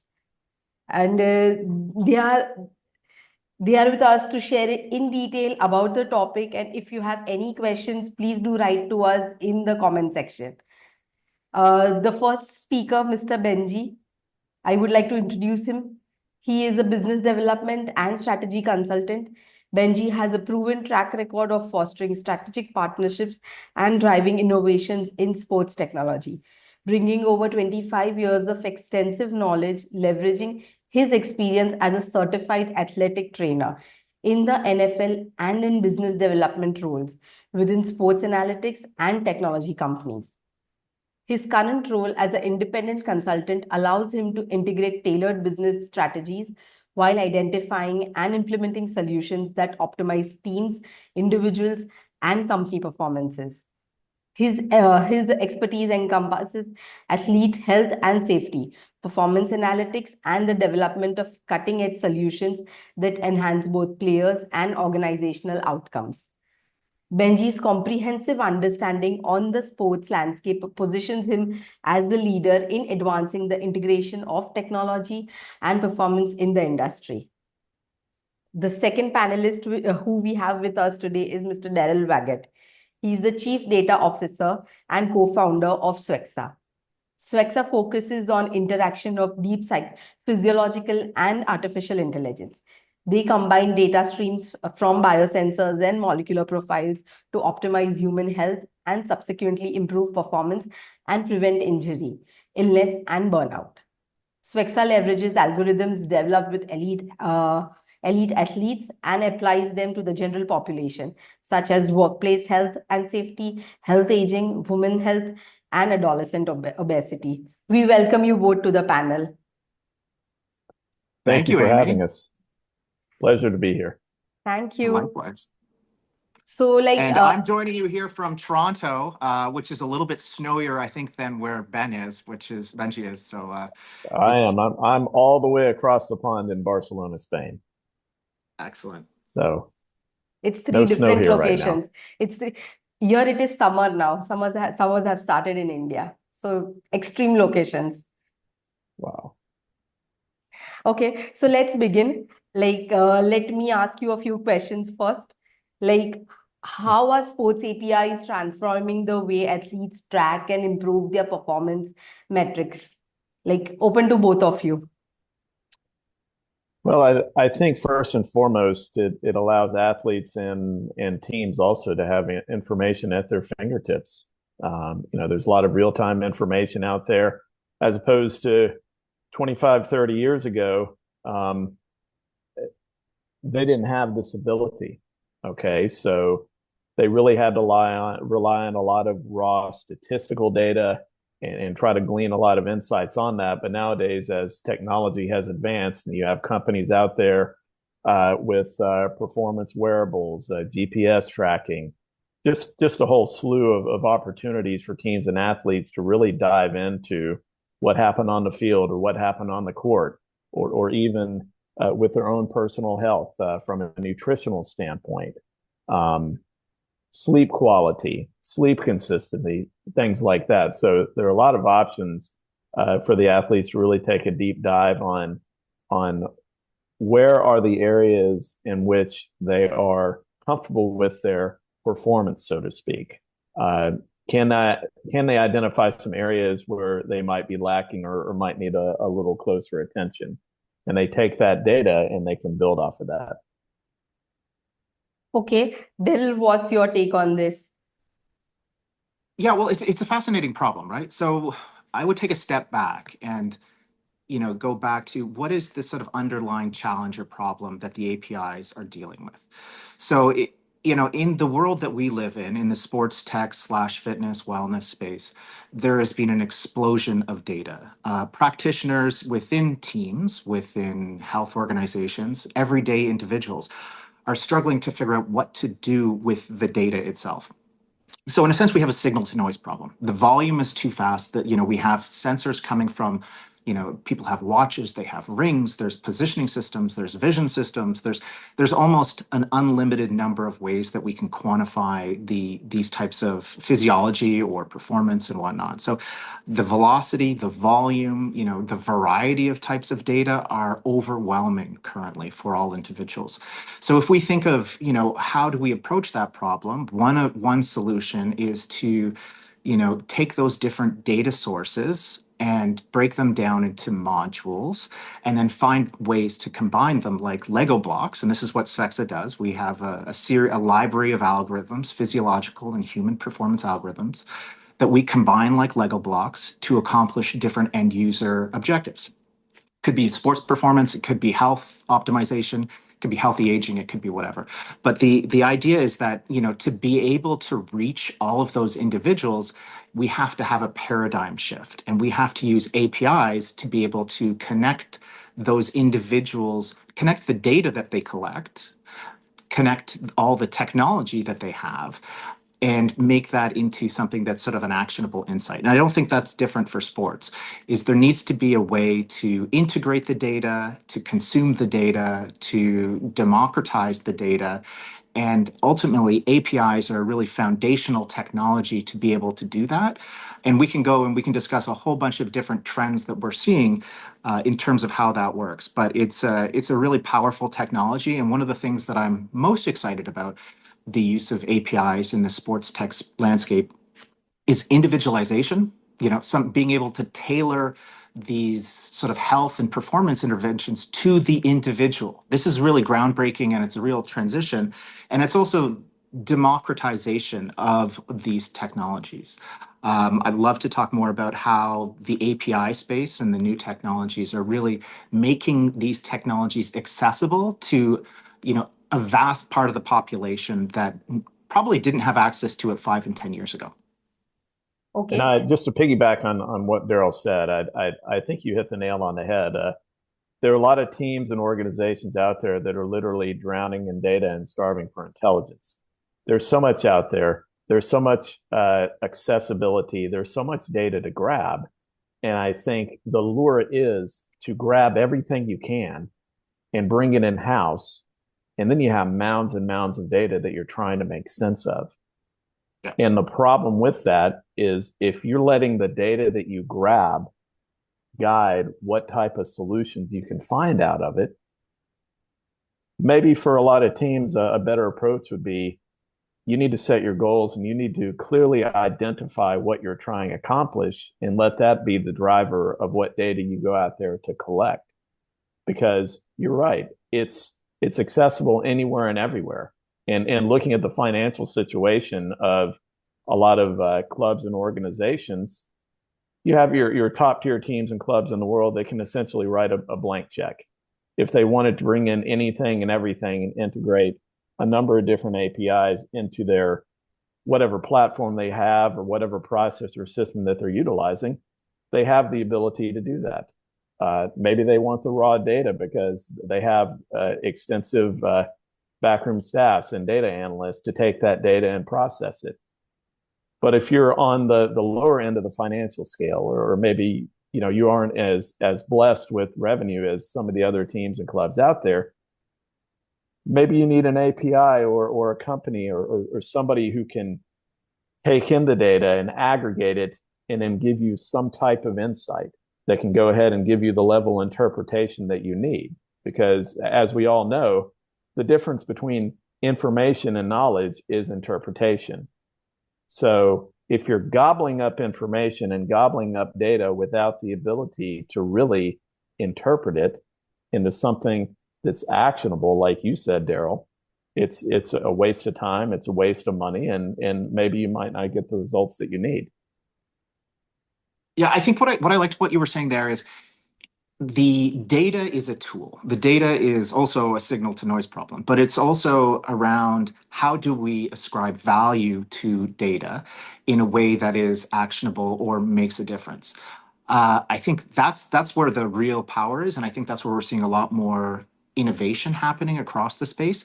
There tends to be a lot of technologies that are very good at, say, measuring things. The precision is incredible now with what we can do with wrist or finger-based sensors or cameras and whatnot. So the technology is really, really fast. And the algorithms to work with them are pretty good. There's also an explosion of these applications that tend to try and use that data. But what we're finding is there seems to be a little bit of a missing middle. There's that missing piece that takes the data and increases the value so that it is both scientifically robust, physiologically relevant, and important to the objectives of whatever a team or an individual wants. So what we're really hoping to do, or what I really like to see right now in terms of APIs, is sort of bumping them up to the next level, not just being a transactional interface for exchanging information, but being a way to capture insights and recommendations and actions so that the data has a little more value. So I really do appreciate that. Yeah, the movement towards increasing value of data. Right. I think value is very important, and that's also a key differentiator because from organization to organization, different data sets hold different levels of value. And of course, it depends on what your goal is and what you're trying to achieve. And and I've consulted with teams in the past that put a high value on, the health data, the biometrics and heart rate variability and sleep consistency and things like that. And do they hold a lot of value? Yes, absolutely. There are other clubs that they recognize that type of information and data does hold value, but with their specific goals and objectives, there might be a better fit with a different API or different buckets of data out there. Maybe they put more priority on the on-field performance type metrics as opposed to maybe the off the field stuff like sleep consistency and sleep deficit and things like that. Not that each of those does not hold some degree of value, but just the term value in itself, there's some variance from organization to organization. Certain buckets of data hold priority than others. And what jumped out about me, what you just said is, different data has different values depending on context. So it's the context of the team and their objectives. It's the context of an individual because they may have different response patterns to or different impact on training and whatnot, depending on what data stream you collect. There's different context for competition and environmental variables. So I think that context really defines the value. And it is therefore sometimes important to collect as much data as possible, but know when and where to use it correctly. I agree with you. That is the key. They have to know when and where to use it correctly, because if they don't, they're essentially playing darts with the lights off, hoping to hit a bullseye. But the fact that APIs are part of the toolkit that we have means that it is the adoption bar is much lower to access these technologies. So it's not like before where you had to spend millions of dollars on an integration for a new technology. The cost and to be able to access these technologies is accessible to not everybody, but certainly increasing numbers of people and organizations. I agree with you there. Accessibility is key, and as opposed to 25 or 30 years ago, if you wanted to collect a certain aspect of on-field performance data, maybe that required a larger budget or specific equipment that was expensive or took up a much larger portion of your budget than you really wanted to spend. You set up the equipment, so it's time, it's money, and then you have to determine, okay, what do we do with this data now? There's a much longer process, and that was back in the days. But now with APIs being so much more accessible, you have the option of not only integrating APIs that give you the raw data that you're looking for, because you want to bring that data in-house and plug it into whatever proprietary models or processes you have, or you can bring in an API that really takes in the raw data that you really hold in high value when it comes to your organization or what you're trying to accomplish, yet they also provide you those valuable insights. So you get it all in a nice package. So it's sent to you and it's ready to go. There are all kinds of options out there. Yeah, I like. Go ahead. Go ahead. Daryl, go ahead. Well, you'll catch us. We'll just go on and on forever because this is a great fun conversation. But you mentioned that these sort of more premier teams, these sort of high teams with unlimited resources, effectively. They can do all of this in-house, and increasingly they're building their own analytics platforms, or it doesn't matter if you're Nike or Adidas or whatever pro team. They're building these large analytics departments in-house, and they have the resources to do the hard work of integrating and figuring out what works and validating and things. But second tier teams and individuals and other organizations may not have the ability to have a 15-person analytics IT staff to be able to do these things. So the fact that APIs are APIs by definition are distributed, they're asynchronous, they don't need to be centralized. Therefore, you can it's allowing access to that second tier, third tier, fourth tier individual smaller organizations. They now have access to things like that would never have been available to them 5, 10 years ago. If you think of the constraints that we currently see from a health side, if let's say you're you're a family and you want to get your kid into some elite sport, there's costs, there's constraints on access to expertise, expert coaches, facilities, there's costs. And, this is something that's limited. It's been a bar to entry for, a lot of people getting into sports. So what we're starting to see is that the use of things like APIs allows anybody to effectively work with an app or a less than $100 wearable and be able to access some of this sporting technology for skills development and a skill identification or talent identification right from their living room. I think this is one of the more exciting spaces. It's not just limited to the big budget teams. It's now something that's democratized and accessible by everyone through APIs. Yeah, and I think it's kind of come in waves because when APIs made this information so much more accessible, there was just mountains and mountains of data out there, and teams were grabbing it, and there was much more of an emphasis on, okay, let's pull this data in-house than there was just a pure understanding of how to really leverage that data. So it was the amount of data and the ability to really make sense of it. And now I think we've really started to come back towards centering it in a much better fashion. With the amount of options that there are out there, teams can be picky and choosy with what APIs and what types of partnerships they end up developing with these companies to tie it into what they're doing. Maybe they want a one-stop shop, a larger company, like a Catapult or somebody like that really gives the organization the ability to pull in all types of data. Or maybe they want to be more laser focused and partner with a company that does cognitive assessments or objective personality reports and taking a deep dive on the psychology, because as an organization, that's where they choose to put a lot of their focus. It really, I know we talk about the word options, and we also talk about the word value, and we've touched on the word priority, and they all go hand in hand. What is a priority of your organization?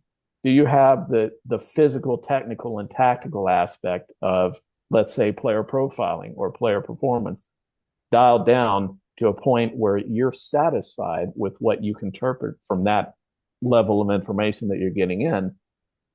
But maybe you have a gap more on the psychological side, and you want to turn and shift your focus into that area, because as we increase the level of competition, and especially with the top tier athletes in those elite levels, the major sports in the US or the Premier League, the players are separated physically, technically, and tactically by a razor thin margin. Yeah. Okay. So what can prove to be the great differentiator? What is something that you can bring in? What type of partnership or API can you tie into whatever platform you have or whatever data collection bucket you have? What type of partnership can you explore? Can you tighten up to bring in information or integrate an API that's going to give you the information that you want to fill that empty bucket?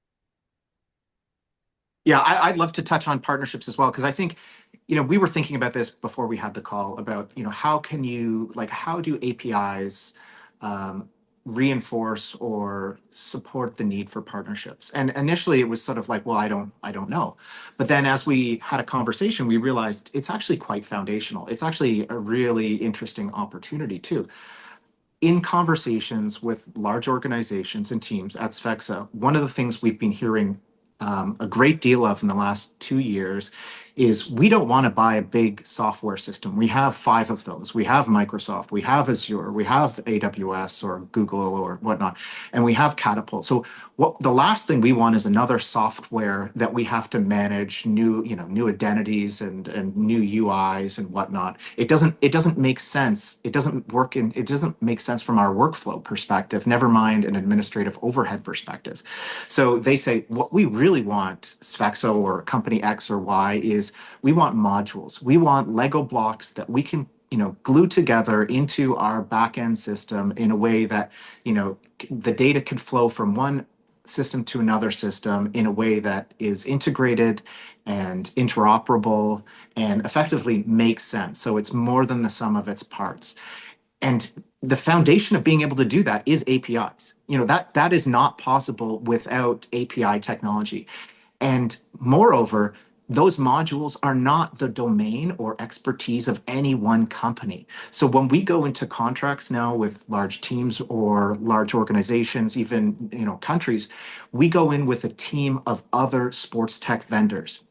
We all cover different bases, and we focus on the creating an integration where we use APIs to effectively create a more sort of robust solution.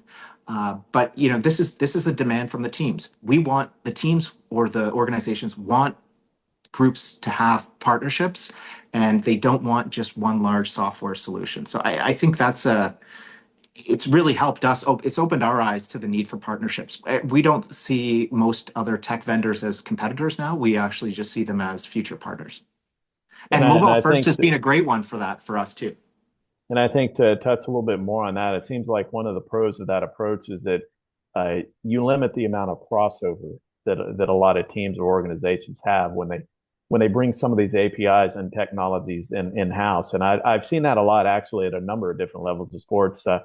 One of the main ones being the college football scouting and recruiting landscape. Every college football school, they have a scouting and recruiting budget. And I would say a majority of those schools, can't say all of them because I haven't spoken to all of them, but a majority of them, at least all the ones that I've spoken to, these are top tier programs. Your SEC, Big 10, Big 12, schools like that. They subscribe to, let's say, 4 or 5, maybe a little bit less, different high school athlete recruiting services. Okay, maybe it's a huddle, maybe it's a front rush, maybe it's, there are a number of others. I can throw out their names. And I always ask them the same question. Do you really feel the need to subscribe to or to partner with that many companies? And they said, well, with this company, they have a lot of different things.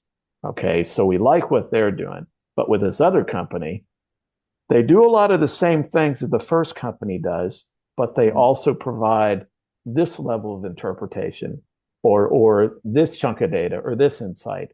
And the third one, so it's just a really confusing and nasty puzzle that they have to put together to bring in all of the pieces that they want to really help them paint the scouting and recruiting picture of the athletes that they are trying to target with scholarships, or maybe some of the NFL squads have similar type issues. Granted, they have the budgets, so they can send their scouts and they can send people to go watch the athletes in person, and they have their own way of assessing them. So maybe they don't have to rely as much on APIs at scouting and recruiting services. But the modular approach definitely it gives teams and organizations the ability to pick and choose and build the puzzle that they see fit.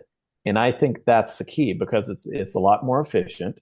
Okay, saves them time, it saves them money. And then you look at it from a data integrity standpoint, they can really do their research on the quality of the data that they are receiving. And as opposed to bringing in all of this noise, like you said, Daryl, there's just a lot of noise with a lot of the data that's out there. And these teams, they bring it in-house, and they only want, or they only value certain aspects of it. So they have to scrub the data a little bit. They have to get rid of the parts that they don't want. And it just, it just elongates or it lengthens their process to get the insight and the results that they need. Yeah. And you know, it's when you said that, I kind of struck me again is that it's not just about, you know, from an organizational standpoint, having all these different modules and being able to glue them together. But if you look at the sort of trajectory of an athlete's sort of career, right? They have different phases and, you know, it's everything from early, you know, early talent identification to talent development to skill optimization to potential injury rehabilitation. Like there's all these phases of an athlete's career, and they require different technologies, different objectives. And what we don't see is this sort of continuity of the data or profile of an individual across their, you know, their career. And I think this is one product that Specs has developed recognizing this, is we call it an athlete passport, but you know, it's effectively a really interesting physiological profile of the most important aspects of an athlete's sort of you know, performance objectives. So APIs, again, are another way to connect the dots across an athlete's career. And, you know, again, that's similar. It requires partnerships. Yeah. One thing I did want to highlight, though, that is a challenge to the space is the standards around the APIs. You know, we're talking about integration and modulars and Lego blocks, and it sounds all really great, but it's actually kind of hard right now.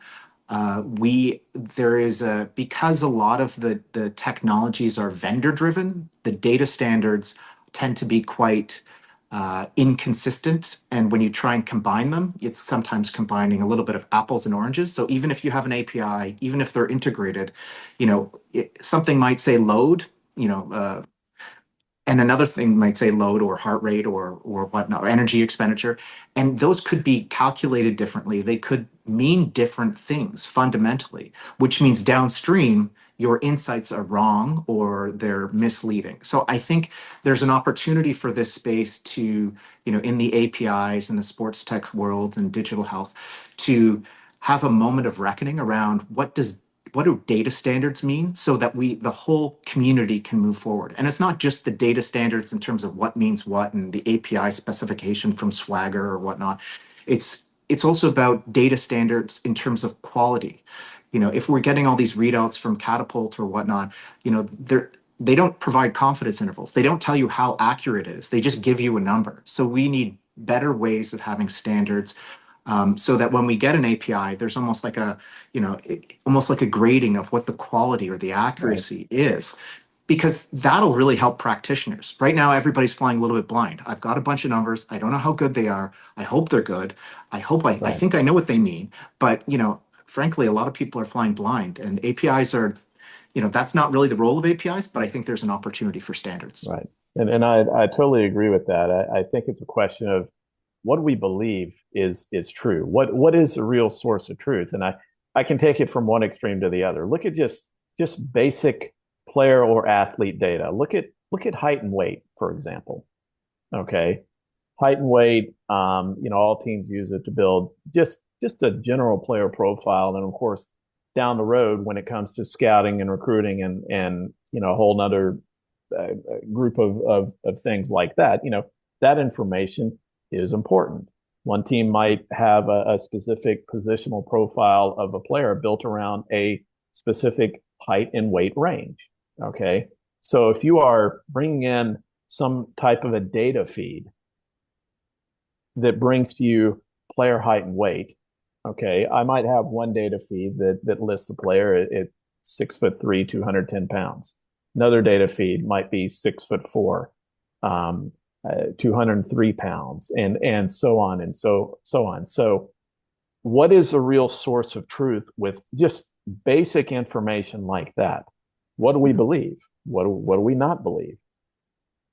And then on a more detailed level, I'll use heart rate as an example. Okay, you've got a number of product wearable companies that collect biometric data and health data and performance data along the lines of heart rate. Okay, there are companies out there that position the heart rate monitor on the chest or the back. There are companies out there that position the heart rate monitor on a player's wrist. And I'm not here to say that one is necessarily better or the other, but you better believe that more often than not, you're going to have some degree of variance in the results and that type of information that you get from something as simple as sensor placement. So back to your main point, Daryl, is do we have standards right now? Not necessarily. I think it's still we're still at a certain level of the Wild West because there's so much cool technology out there that's giving us just this real-time information. It's very valuable information, but when you look at the information that you're bringing in-house from one company to the next, you're going to have a certain degree of variance. So what is accurate and what is not? And you said variance, and and you said heart rate. So I think of HRV, heart rate variability. That's a prime example of there's a lot of different ways to calculate it. And if somebody gets a number from one technology to another technology, how do you compare those and how do you make similar insights? It's a challenge. So I guess that gets me also to where APIs, we've seen the trend that increasingly there's tons of apps and technologies, but they're a little bit hollow in terms of the science. And we've seen, at least from our perspective, a demand from individuals and organizations to have more of a scientific underpinning to these technologies. It's past the stage where you have a cool thing and we just trust you. So they really want it to be backed by science. What I find the APIs have been, or the similar types of technology, is it's shortened the time from science in the lab to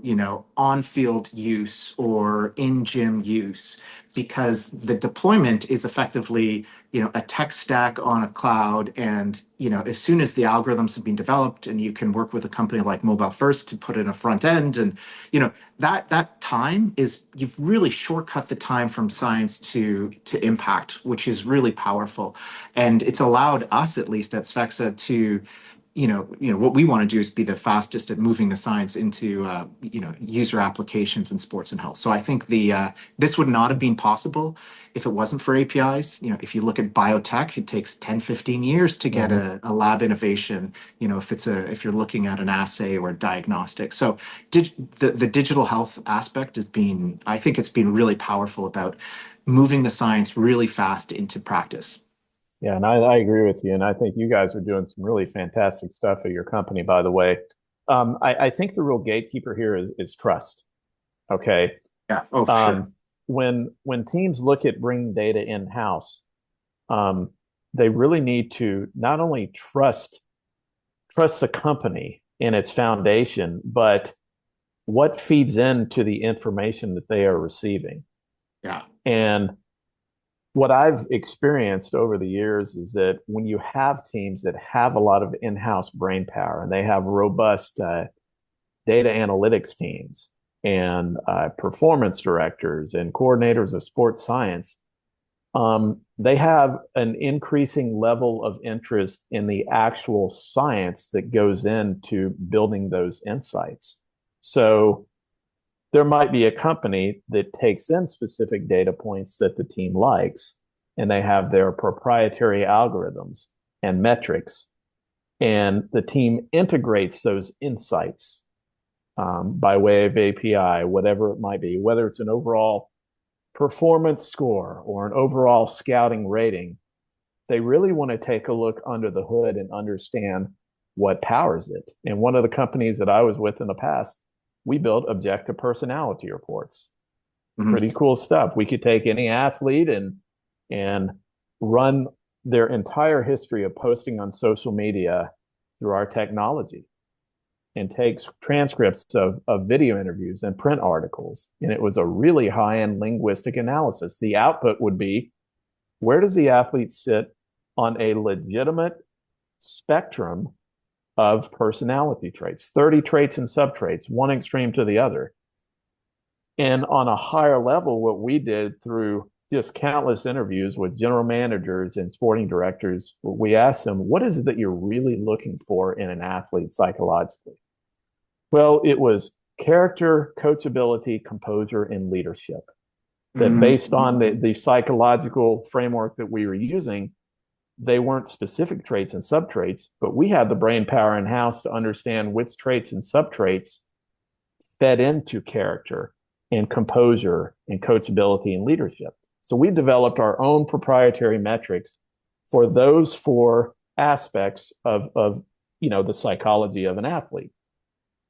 So a very common question that we would get from teams was their desire to understand what traits and subtraits we had identified scientifically that were used to build up coachability and what goes into leadership and what goes in. They wanted the raw data, they wanted the understanding, which on one hand I had a great deal of respect for that.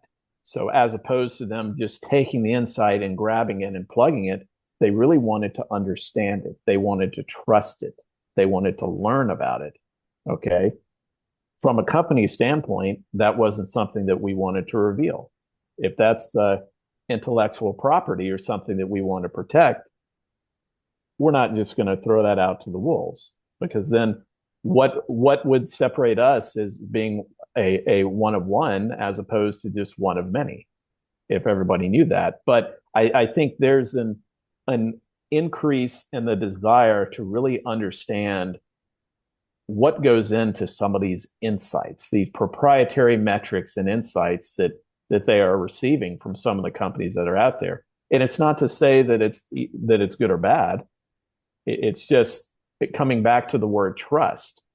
If they are integrating an API or they develop a partnership with a company that gives them, actionable insights, which is just a buzz term that a lot of companies use, they need to have a better understanding and to be able to trust and understand what type of data this company is integrating into their process, which helps lead them to those proprietary insights. I want to pick up on the trust piece, and I want to pick up on the cognitive. I'm not as experienced, but it's something I think is really like a fast moving trend.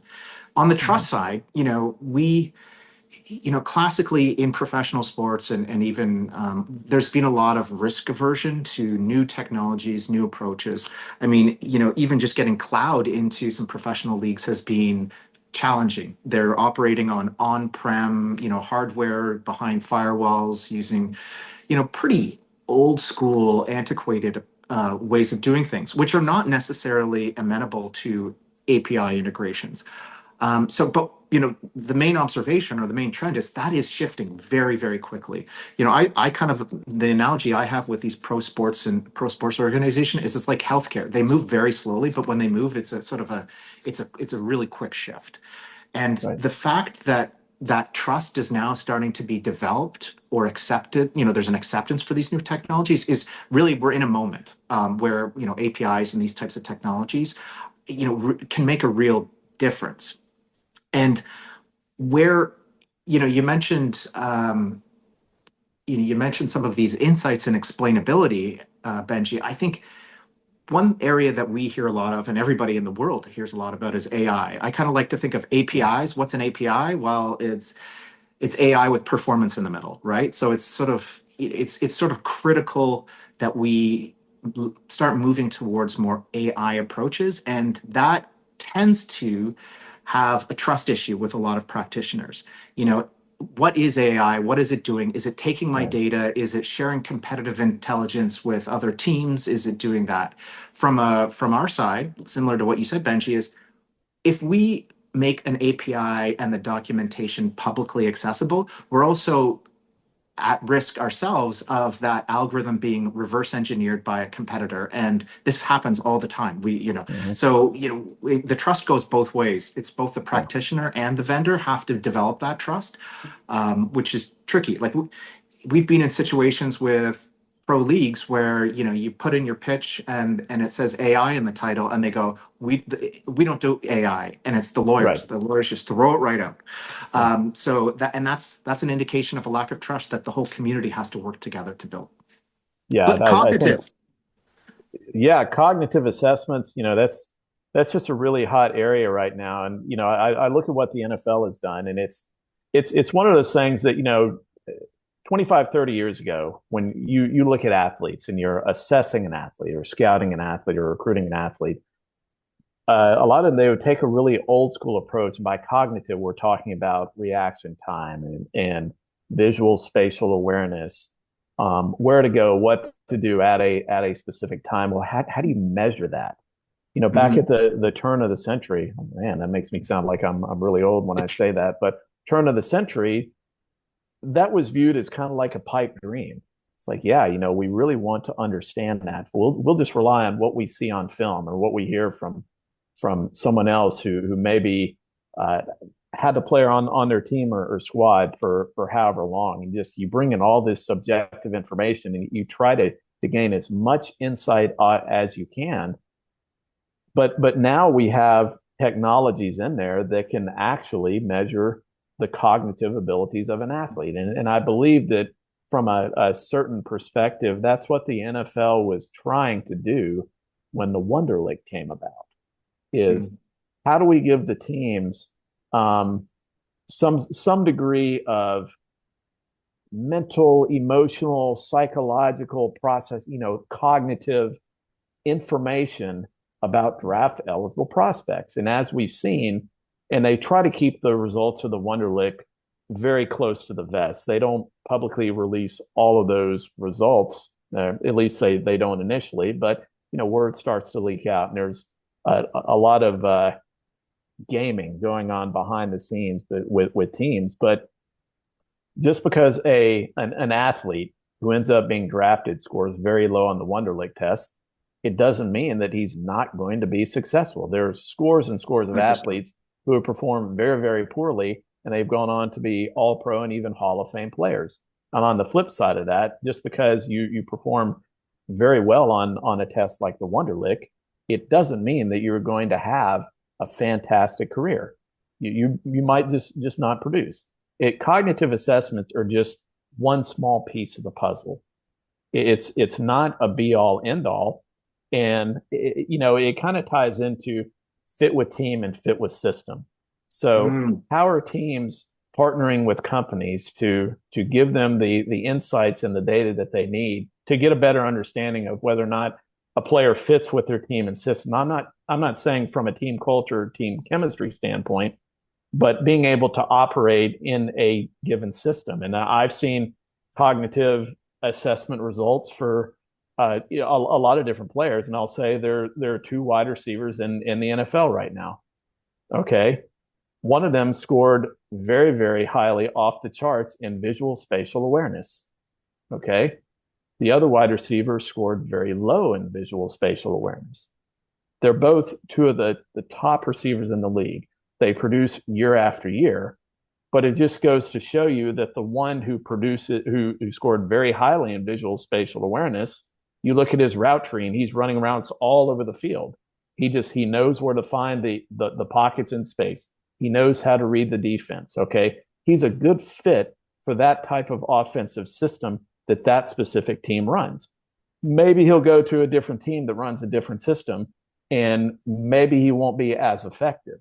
Okay, I'm not saying he will or he won't, but I think oftentimes we see, and by the way, the other receiver, he runs a lot of down the field routes, deep posts, fly patterns, flag routes, things like that. They're both all pro caliber receivers. And I think we've seen time and time again how maybe a player is drafted in the first round, or maybe there's a top free agent acquisition in another sport, or a player transfer in European football who was underperforming on one squad or one team, but went to his next destination, and all of a sudden he just thrives. And I think a lot of it comes down to the team understanding the athlete's abilities, not just from a physical, technical, and tactical standpoint. Well, technical and tactical kind of tie into it, but from a cognitive ability standpoint. I might be a beast at 6'3", 230 pounds and run a 4.3 40-yard dash, but if I don't understand your system and I'm not a good fit for your system, I'm going to be dead weight. Okay, so fit with team and system. I think now that we have the ability to assess athletes from a cognitive ability standpoint and add that detailed piece to the puzzle. And teams can partner with companies who can run these cognitive assessments and send them the information that the team can then take and plug into the overall picture of or profile of whatever athletes they either have in-house or are targeting. It's information like that that's a real game changer, and that's why I'm really excited about APIs and just the ability for teams to bring in that type of data at the snap of a finger. All it takes is a partnership. All it takes is an agreement, and boom, you have the information that you're looking for. Benji, when you said it kind of like it resonates like a Moneyball 3.0, building portfolios of teams, but not just based on sort of conventional stats, using new information to find where the gaps are, go for, sort of strategic group averages, but using personality and behavior and cognitive assessments. I think that's individualized. That's going to be quite it's going to be crazy. Yeah, definitely. And going back to sort of individual athletes, we find, if we're looking at cognitive assessments, let's just take personality or behavior. It's not always about the objective from a fitness perspective or a performance perspective. It's about how do you change behavior, and that's a much harder thing sometimes to do than if you want to decrease a time for a run or a bike or a swim. So understanding those cognitive assessments, what makes you tick, what motivates you. Right. Is it the numbers? Is it a social context? Is it, you want the carrot or do you want the stick? And I think understanding what motivates individual athletes can be amongst the most powerful thing about not just changing behavior, but changing the ultimate performance objectives. So Right. I really like that. Yeah, it comes down to what you understand, like you said. You can't change what you don't understand. And we've drifted into the area of really having so much detailed information in a holistic view of the athlete, because we've gone from the introduction of wearables. This is years ago, where you can collect all of this physical data as opposed to standing there with a stopwatch and clocking somebody's 40-yard dash. Now we have GPS trackers where you can track this on-field movement and agility and angles to the ball and things like that. And then we've shifted more towards, okay, we got a lot of that going on, but we know player psychology is very important. From an individual standpoint, look at what you're bringing in house, because when you bring in an athlete, you're not just bringing him, you're bringing his family, you're bringing his core motivators, you're bringing his social circles.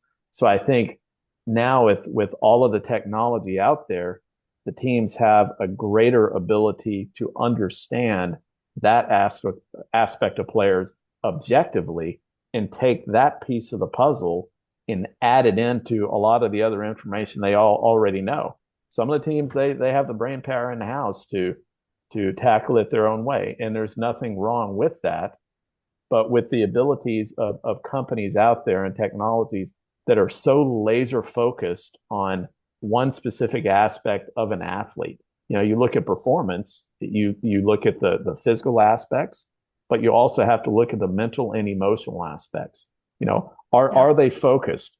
Can they find their flow state? What are their resources psychologically? What is what we call their limiting resource that maybe if we identify that from a player development standpoint, we can be laser focused on that, as opposed to taking a generalized approach and throwing stuff out there, hoping that it sticks and hoping that it resonates and hoping the level of improvement that we're targeting is gained.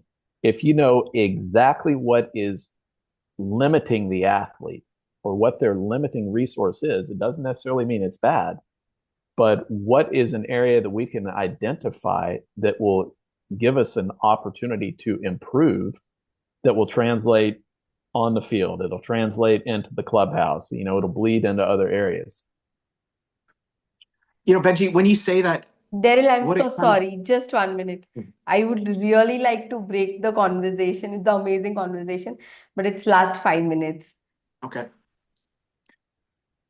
I just want to highlight one thing around, Benji, what you said around the complexity of the questions that we're asking APIs. And I think an ultimate trend that we're seeing at Sphexa is, a movement away to more interactive, intelligent APIs, which in a sense is in the world of AI are, agents. And I think we're going to start seeing more proactive type, intelligent APIs coming forward that, that don't just aren't just there to react to questions from coaches and practitioners, but actually provide push the insights right back to individuals. So I think we're going to start to see an evolution from, I think of APIs like calculators on your phone and agents like, like Siri. So I think there's going to be a dramatic shift in the intelligence and the functionality of APIs going forward. I agree with that, and it definitely sounds like you guys are right on the cutting edge. So that's super exciting. One question, Likewise. one question for both of you. Like, having tons of experience into the field, like what are 2 or 3 takeaways you would like the audience to carry from this API conference? I'll start off. I think people need to embrace it because it's here to stay. And like Daryl said, I think we've built a pretty important foundation of the importance of APIs and just the ability to harness data and information from a number of different sources real time. And that's not going anywhere because when you can get information like that instantly and that type of feedback, I think we're only going to be able to improve on that, perhaps in a way that Daryl was alluding to. Maybe they're more intelligent APIs that can provide a greater deal of insight, whether it's personalized, whether it's customized, whatever it may be.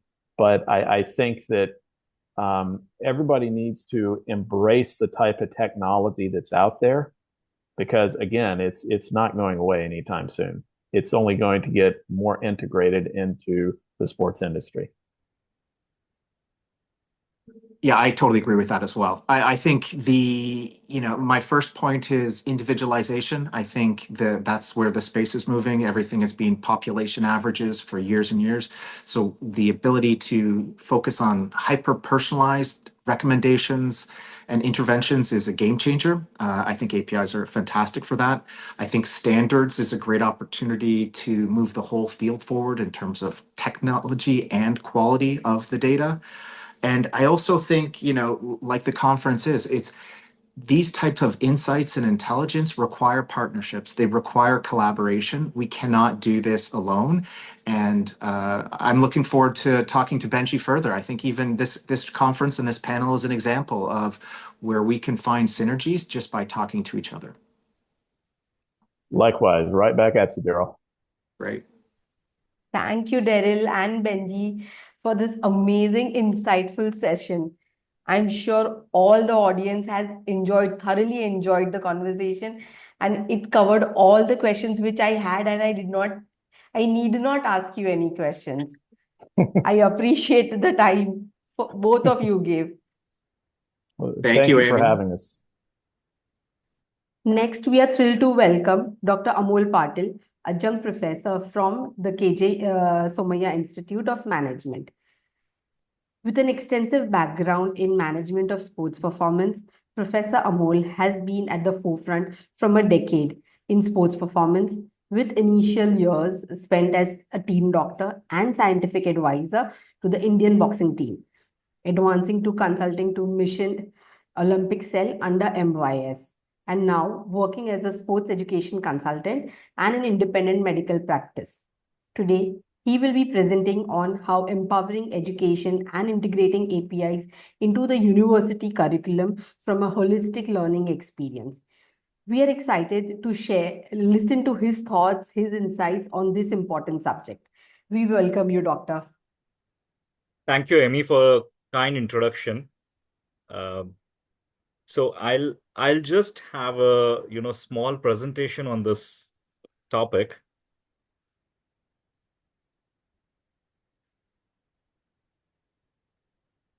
As you know that the industry is growing by leaps and bounds, and we have recent reports which says that India is touching $100 billion industry in sports, and sooner it will be a reality. We are moving into a space where sports tech has a great role in the development and supporting the growth of a sports industry in the country at the moment.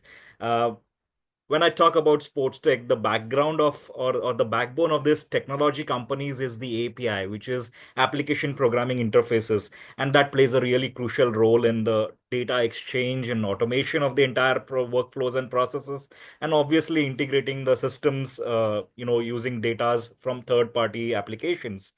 So these APIs basically seamlessly integrate and keep the database up to date and reliably, secure, so that we can foster innovations in sports related applications, which are either performance oriented or maybe they are oriented towards the fan engagement and ticketing and other aspects of the industry. We now know that the global sports technology market is projected to reach 36.2 billion by 2025, and you can see the significant contribution which API has in this particular thing, because when we talk about technology, API always becomes the backbone of all this process, and it real time facilitates the data access, which is absolutely crucial for applications which ranges from live scoreboards, maintaining the weather reports, to match analytics, to a lot of processes are involved into the sports applications. Even match analysis has to get the data from reliable sources, and then they integrate and then they can reflect it so that a decision can be taken. So data driven decision making is also influenced by these APIs, which plays a crucial role. Maintaining player profiles and updates on the sports websites and mobile apps also is facilitated by these APIs. So that tells us that what is exact application of these APIs. And when I talk about the role of APIs in sports industry, we know that real-time data analytics, which enables the live scores I just mentioned before, is just a recap of that.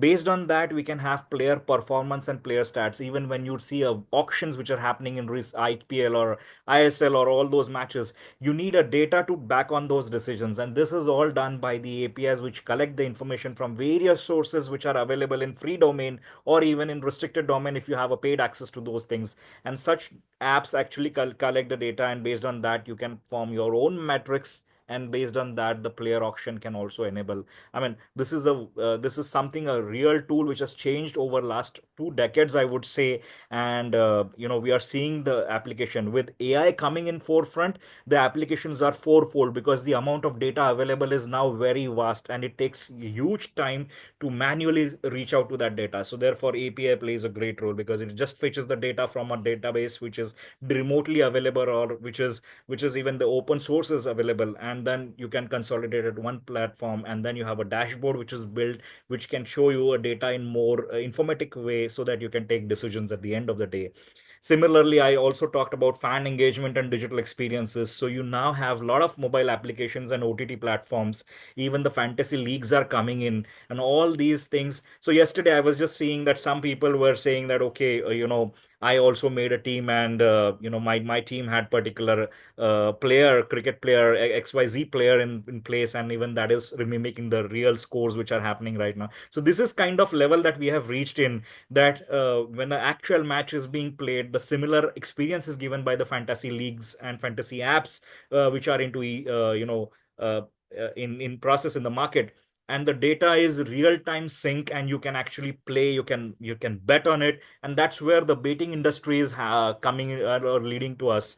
The sports operations involving ticketing and scheduling of these matches are also digitized these days, and you can see a lot of data being incorporated through APIs. Simple thing I will tell you, your face recognition plays a great role, and to avoid the duplication of tickets, nowadays face recognition is being used as an advanced security layer, and API plays a great role for doing all those kind of verifications, so that there is no duplication of tickets.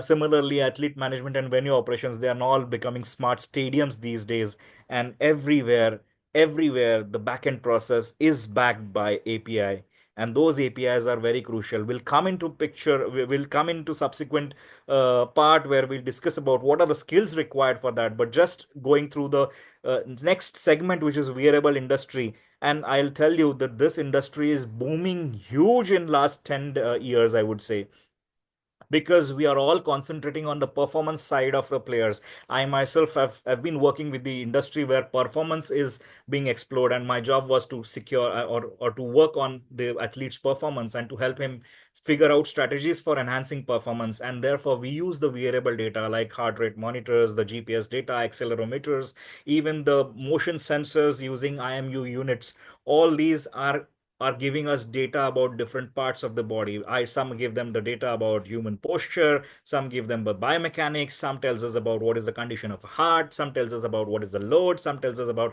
what is the variable speed during that time, the GPS and everything. So all this data actually, when we compute together, this is done through a computer, and we get to know at one dashboard, and that's where we take a decision. Today, I'm lucky that I have this dashboard because I have the APIs in place which are fetching data from 10 different sources and giving me a picture in one window.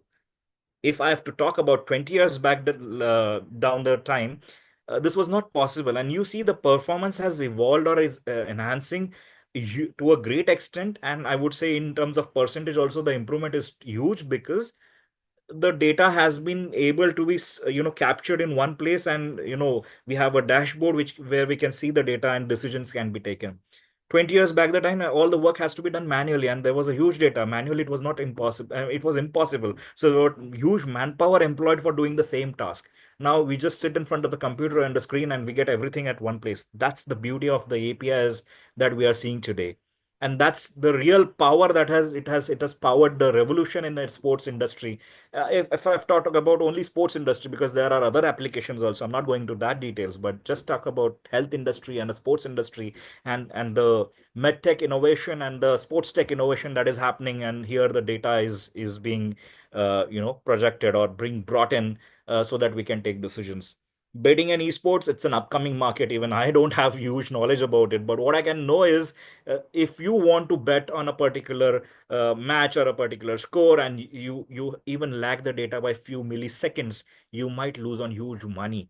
And that's where the internet connectivity, apart from internet connectivity, I think the integration of data in real time is important. Therefore, the APIs which do that have to be more reliable. The data cannot be leaked out for security reasons. At the same time, you get the information firsthand. Those all are the challenges involved in it, and I think we are seeing the some of the sports, what you can say, coding people or the engineers who are involved in this process doing fantastic jobs building great applications, who are having varied applications in the industry.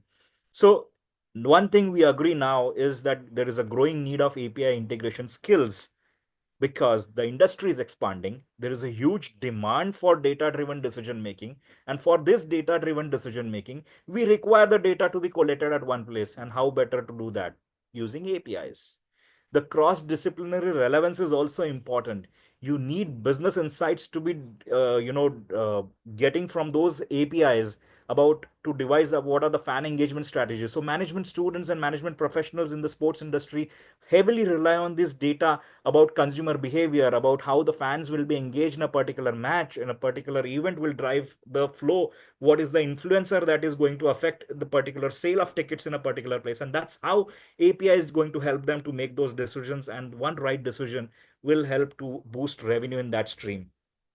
Similarly, there are certain applications which are designed by the engineering grads, and they are actually solving real-time problems in performance sciences about the sports industry. Now, it is possible for us to virtually actually 3D render the image from a video which is taken now, and then we can actually reverse map the biomechanics of a person and then take a decision based on what was his angle good, was the movement efficient in biomechanics in 3D space, or there's something can be done more. And this is all possible because of these APIs and action points which are there.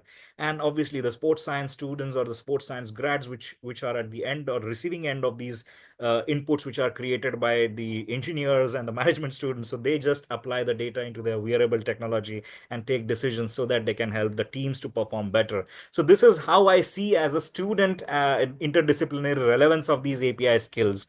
we see, if you just Google it, and you will see there are a lot of job roles which are coming in terms of data analyst, or sports tech developers with required skills of certain API skills. And even the API product manager roles are coming in the industry with a very good pay packages, crossing your conventional, your dream of getting a six figure salary is coming true because of these all APIs coming in market. And that's where I see that educational institutions should include these skills as a part of learning experiences, so that we can have better human resources for future, who are futuristic ready and who know how to handle the data and how to handle it through APIs. When I talk about management institutions, I feel that they will be greatly benefited by including API integration studies, or in their curriculums, so that they can improve their employability for the students. This can be fostered by you bringing, academics and industry people together, so that there is industry partnerships, and there's a huge sports tech companies out there who require the manpower as well as the interns from these management institutions, who can work closely with them and can solve the real world problems in terms of the business analytics insights, and in terms of the fan engagement problems, in terms of the ticketing, in terms of the venue operations. All those processes can be digitized. I mean, they're already being digitized, but they can be more efficiently handled, and you can increase the ROIs by reducing the human power, human resources involved in it. Obviously, there is supposed to happen a lot of innovation and research to make new business models based on our learnings today. And obviously, this will also boost entrepreneurial opportunities in coming years. And we can see smart stadiums coming across India as well, with the advent of technologies. What we can see in the engineering students is, because these people are directly involved in product building and product development, their experience is quite crucial. Their hands-on learning with the real API implementations is something which will be strengthening the industry itself. They can bring the collaboration of medical students and science students together to develop certain performance linked APIs, and then can contribute directly through these applications for enhancement of performance, and that can help people like me to actually use at the end of the solution, and just do my part of interpreting the data. So that's all possible because we have some smart brains, some engineering scholars doing that part at the back end. Obviously, AI and blockchain is going to revolutionize the entire industry. And I always say that security, transparency, and automation in sports tech will only be possible because, these things are in place. And this is where certain people can seek job opportunities in future if they know these skills.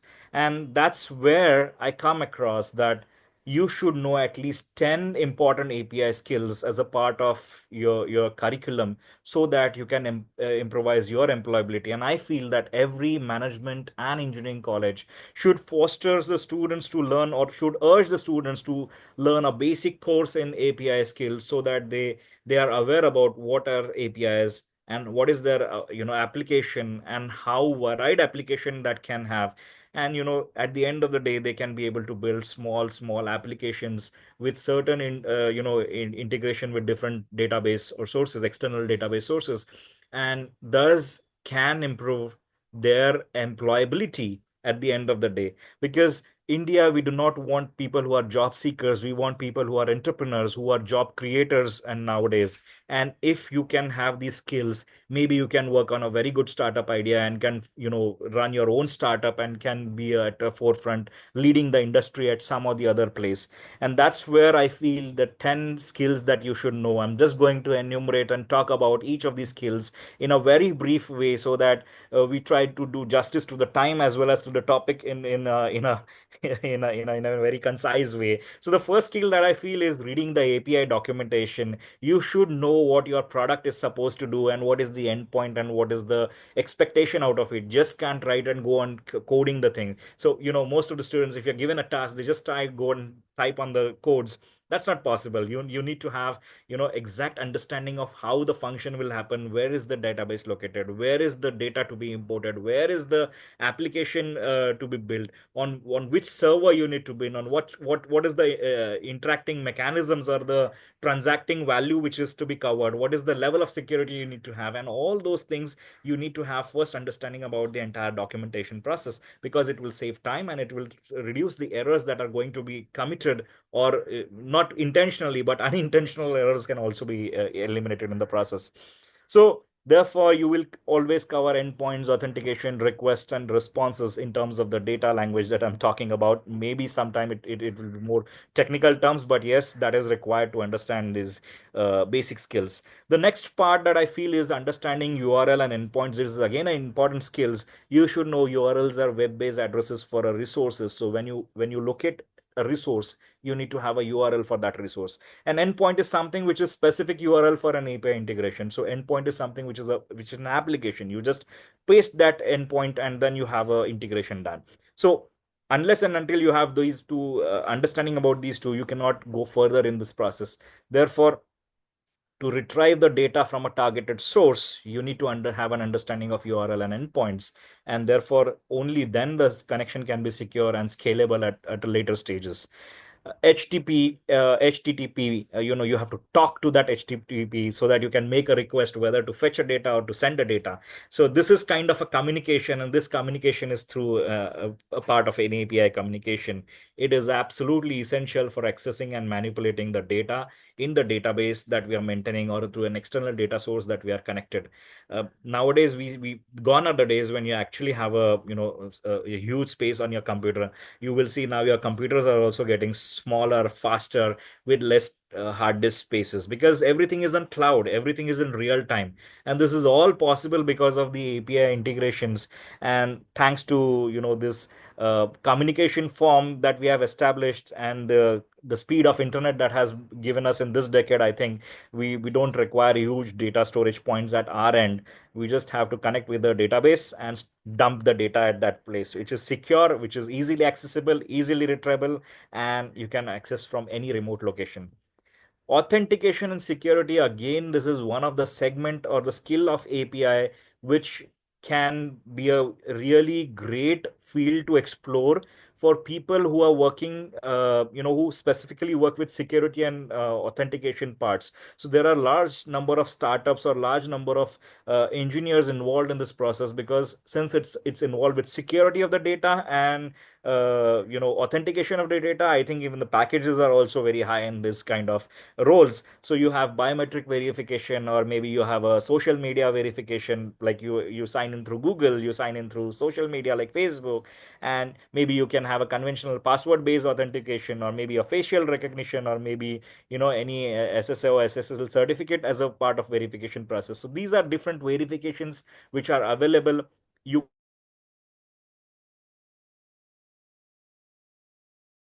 simply a program which can connect these places and check whether these authentications are followed when you are entering into a database or when you are accessing a database, and that will keep the data secure to a greater extent. And this is always important to protect the sensitive information that we have.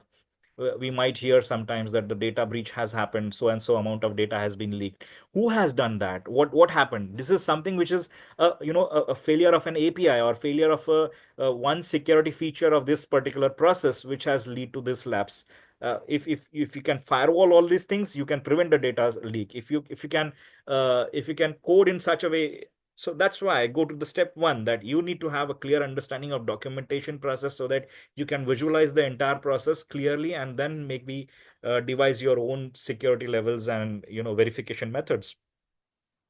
So once that is done, the next important skill remains the interpreting of API responses.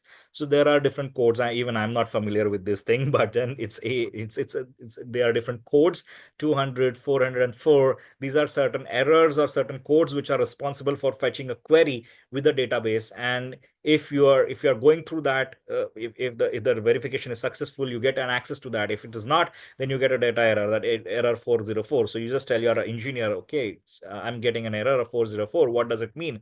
So he just tell, okay, you give me an access and I'll just do that. What he does, He just tries to correct the query in API, integration, which is the program which is running the integration program, and then you can get a clarity, or you can access the data easily. So that's the process of debugging and error handling. And again, this is a very great skill in entire APIs. The next big skill is handling JSON data. And JSONs, you must be seeing that there are certain files which are stored in your computer as a temporary file, .json. And that's a dominant data format for API integration because it's very easy to read, less space consumed, and very fast to operate. So it's used for exchanging with AI models and other services these days. Therefore, .json data files are most commonly used nowadays. Now we don't, I mean, yes, obviously the conventional Excel and all are there, but nowadays the data formats are stored because there's huge data involved, and there is ADI predictive model associated with it. So that's why you need to save a data in a format which is easily accessible, fast to convert the thing. And that's why JSON files are used. Parameters and filters. So parameters are something which customize the API request, and filters are certain things which actually filter the data based on your preferences. So you need to understand the difference between these two, parameters and filters, because their purpose is different. Parameters are used for interaction purpose, and filters are for narrowing down the datas that are huge in number and amount. uh, on top of that, the scope or level of interaction depends on parameter can interact with the entire workbook, whereas filters are applicable only to the worksheet. So that determines that you can actually put filters for certain criterias or certain queries that you have, and parameters can be applicable to the entire workbook. So it depends on the hierarchy, who can see what. So there might be a one entire workbook for an organization. So your senior leadership positions can have access to the entire workbook data, but you being an employee having a restricted department, you can have just access to one worksheet. So that's where the parameters and filters are placing in are playing their great roles. And that's how, even with the same sheet, you can have multiple accesses, authentications and accesses defined in a way for multiple employees of a company. And that's the beauty, that you can see that without doing much work, it's just small code that can define everything, and you can have the integrities in place. Error handling and debugging, yes, errors are part and parcel of the life. So you need somebody to actually troubleshoot all the time, debug all the time. And therefore there are tools which are debugging tools, and certain techniques for handling those errors which are in process nowadays. With the advent of AI, I think these are being automated to most of the extent, and again, APIs are playing great role in that. So you need to learn this skill as well.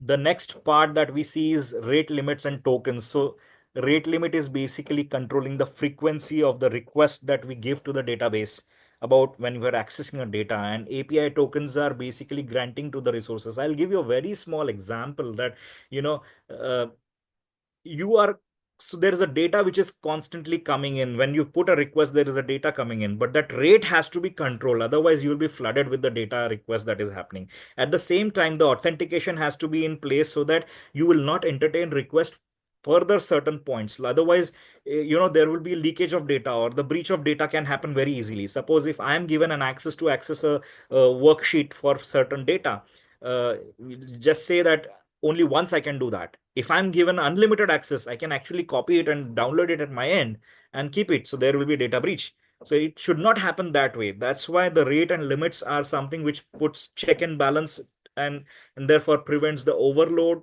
fair usage. At the same time, security is being taken care of. And that works on a very simple model. Your supply and demand is met at a rate which is acceptable, and other thing, the restrictions are put in place so that the tokenization or the API tokens take care of how many times the access can be given or granted. And that keeps the entire process flawless. If you ever have a problem or a failure in this particular step, believe me, you will lose all the access of data that you have, and the sensitivity is put in question. So all people who work with data, APIs and all, they are paying special attention to this particular step and skill for the thing. And the last comes the integration part. We were talking about a lot of API integration in last, I think, 10 to 15 minutes. So once you have all the skills, I think if you put everything together, it comes into the integration part. So there is one final program which you have to run, which integrates API and connects it to the different database. It seems very easy to for us that, okay, you have to just patch a code, and then there is a interaction established between two applications, two softwares, two sites, two databases. But there's a hell lot of process that we discussed before, which is supposed to happen at the back end and work correctly so that we can integrate this data efficiently. And then there is a there is a the output that we are considering on a single dashboard that I was talking about for the data driven decision making, that is possible once the seamless integration is done. So that's where I come across that once you have these 10 skills that are there, you can think of introducing them in the curriculum in colleges, because I come from an academic background and I feel that these API integration courses, or how to integrate APIs into certain applications, this is a skill which involves a lot of sub skills and sub skill sets that are required. This can be put in together a beautiful course, and the curriculum can be devised. Obviously, we need industry people or the people who are experts in building APIs to be part of this curriculum, and therefore it will be a skill based vocational learning course that can give an edge to the students of any university or any college, any be it any stream. I don't limit it to only management and engineering. I think it should be a universal skill nowadays, because even the commerce students who are working in financial markets or financial industry will require APIs to have that thing. Otherwise, they cannot be updated with the share prices that is crashing in the market. So APIs have become a part and parcel of, I think, every man who is connected to a technology and connected by internet. So that's where the curriculum development will give a fair understanding, and I would say increase the chance of employability in long term. So these skill based training courses, they should be involving practical coding, testing of APIs, and study based learning courses also should be introduced. So these are certain parameters which I feel that can enhance the skill learning. And once the skill is acquired, once you are certified for that skill, maybe the future employers will be looking for those graduates or those employees, I would say. And the other part is building awareness and competitions in the industry. And what best, you can always have an hackathon and competitions so that we can engage large amount of crowd. And I think bring students on one level. If you can organize a competition, then the API challenges which the world is facing, even those can be mimicked. Tools and models can be built on that. And a lot of intellectual discussions can happen on such forums. I believe even we as a forum is trying to solve this problem by bringing the first hackathon in physical in coming years. I think you should stay connected to the platform so that you hear out what would is the next hackathon, where is it, and what is the agenda for that hackathon. I leave it to Amy to bring it to or for the announcement of that interesting things. But that's surely one way that colleges at individual level should organize hackathons in partnership with the industry people, so that there is a mass awareness. At the same time, there is a platform for somebody to express their creations and innovations, and thus can build the industry together. uh, Obviously MOUs with sports tech firm can also bring in collaboration part, but that's more on the commercial side. We were talking about the educational side, and therefore hackathons is surely the way. And I think uh, Sports First is doing a great job in this. Uh, how it will benefit the changing dynamics of sports industry. So basically, what I feel, this is my thoughts I've put in words here, that the talent, there is no dearth of talent in India. So we have huge, people who are creative and who have a lot of ideas. It's just we have to bridge that talent gap. The people who have understanding of APIs and the people who have the concept, if we can club these two people, maybe we can build bigger solutions, better solutions, and that can revolutionize the industry where we are heading today. Obviously, this will bring innovations in terms of new solutions, new engagement strategies, new financial strategies for sports market as well. And it will create a ecosystem which are smart, which are AI powered, which are IoT based, blockchain integrated, and therefore the features will be endless. and ultimate aim is to boost the Indian economy or to boost the economy of a country. So these startups, these tech companies, and the students, they can together come in and change the entire way we are looking at a sports ecosystem or sports economy at the moment. It's not an industry at the present, but surely it's going to be an industry next decade, because we are at the start of a place where we are just stepping a stone into this booming industry, which is so-called being organized at the moment. It's still in the formation phase, but soon it will be a bigger industry, and the future is really bright for this sports ecosystem. So what I feel at the end, as a concluding remark, API integration is a critical skill for all the people who are looking for a sports career in future. And I feel that educational institutions should adopt these courses which teach us about API and how to integrate APIs into the applications, so that the industry can benefit from these applications. So it obviously industry aligned things have to be done, and therefore the next step would be to bring collaborations or build collaborations between academics, sports organizations, tech companies, and the stakeholders, so that there is a wide varied application of these services. Again, the consumers are also from the industry itself, so there will, if the collaboration is good, I think even the consumers will get what they actually want and for what they are paying for.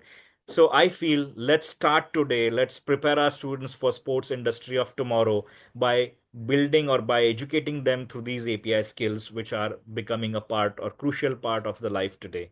With that, I think I end my presentation, and I believe I've done justice to the topic itself from an academic point of view, and try to build a scenario which emphasizes on this topic, that the skill for tomorrow has to be learned today, and it's not too late to start. So that's why we started today, we start building the skill in our students, and we can expect a better future tomorrow by just doing a small step, initiating it in curriculum. Absolutely, Dr. Amol. It was a very informative and insightful session. Like there were so many things to the point, explaining about the stakeholders, how it can benefit the students, the tech companies. So it was really like, there was a lot of perspective into the presentation. Thank you so much Yeah. for your time. Thank you, Amy. And I feel that, together we can build a lot of, potential in this industry. It's just that if the students are really oriented at present time, they can be the future leaders by becoming entrepreneurs. And we are seeing this trend. There is marked increase in startups these days. Even sports tech startups are increasing in number in last 5 years, we will say. And this small skill can actually help them to create their own startups at their own end. So biggest problem with the founders is they don't have money. So if they have the skills at their disposal, I think they can reduce the cost in the startup, and they can actually build further solutions. And that's where I see that if India has to grow in sports tech market and the industry itself, acquisition of a lot of skills at founder level are more important, so that more crucial, I would say, which can solve a lot of problems. And you see examples of all the sports tech industry startups that are coming in Indian space. Many of these founders are from engineering backgrounds, who have the basic skills, so they're banking on their skills and building the product. And that's where we are seeing the industry moving ahead. Correct. I agree with that. And it is going to rapidly change in the coming years. And it can be seen also. Absolutely. Thank you so True. much for the opportunity. Thank you. Thank you, Amol sir, once again. Now we have with us an interesting guest, Mr. Clive Mayhew, founder and CEO of Golf.ai.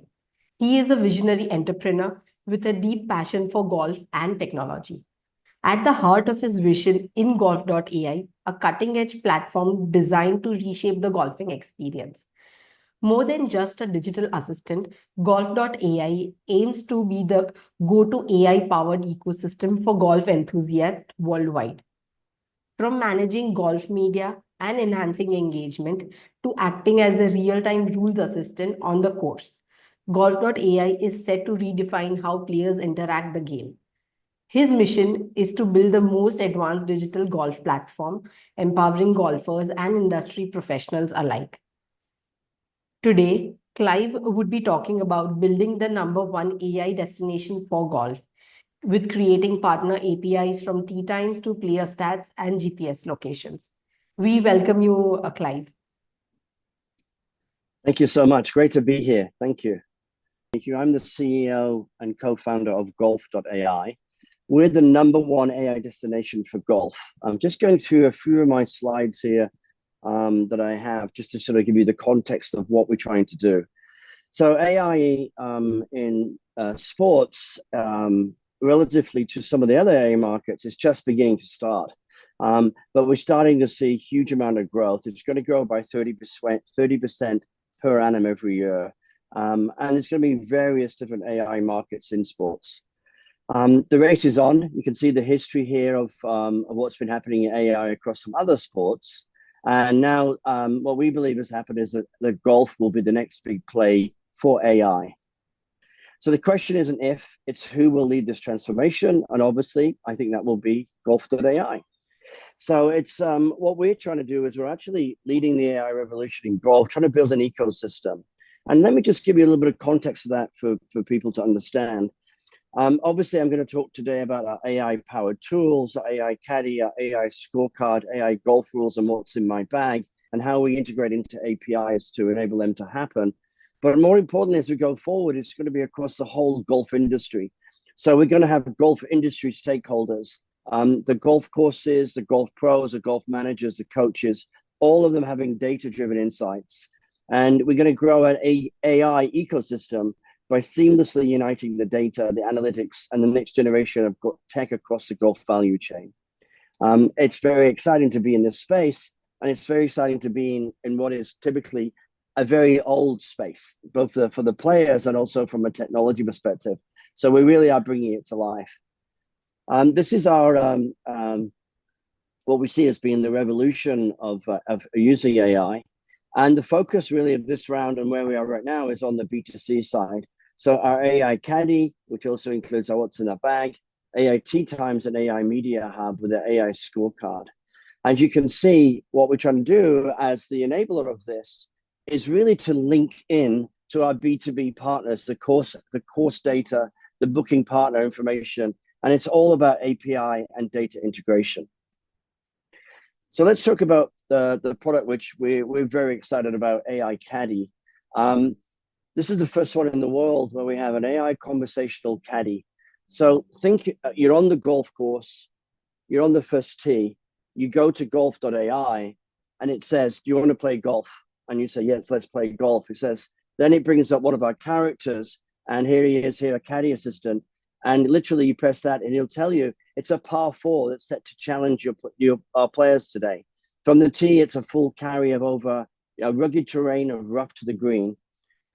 The putting surface is guarded by a collection of sand traps, 3 on the left side and 2 on the right.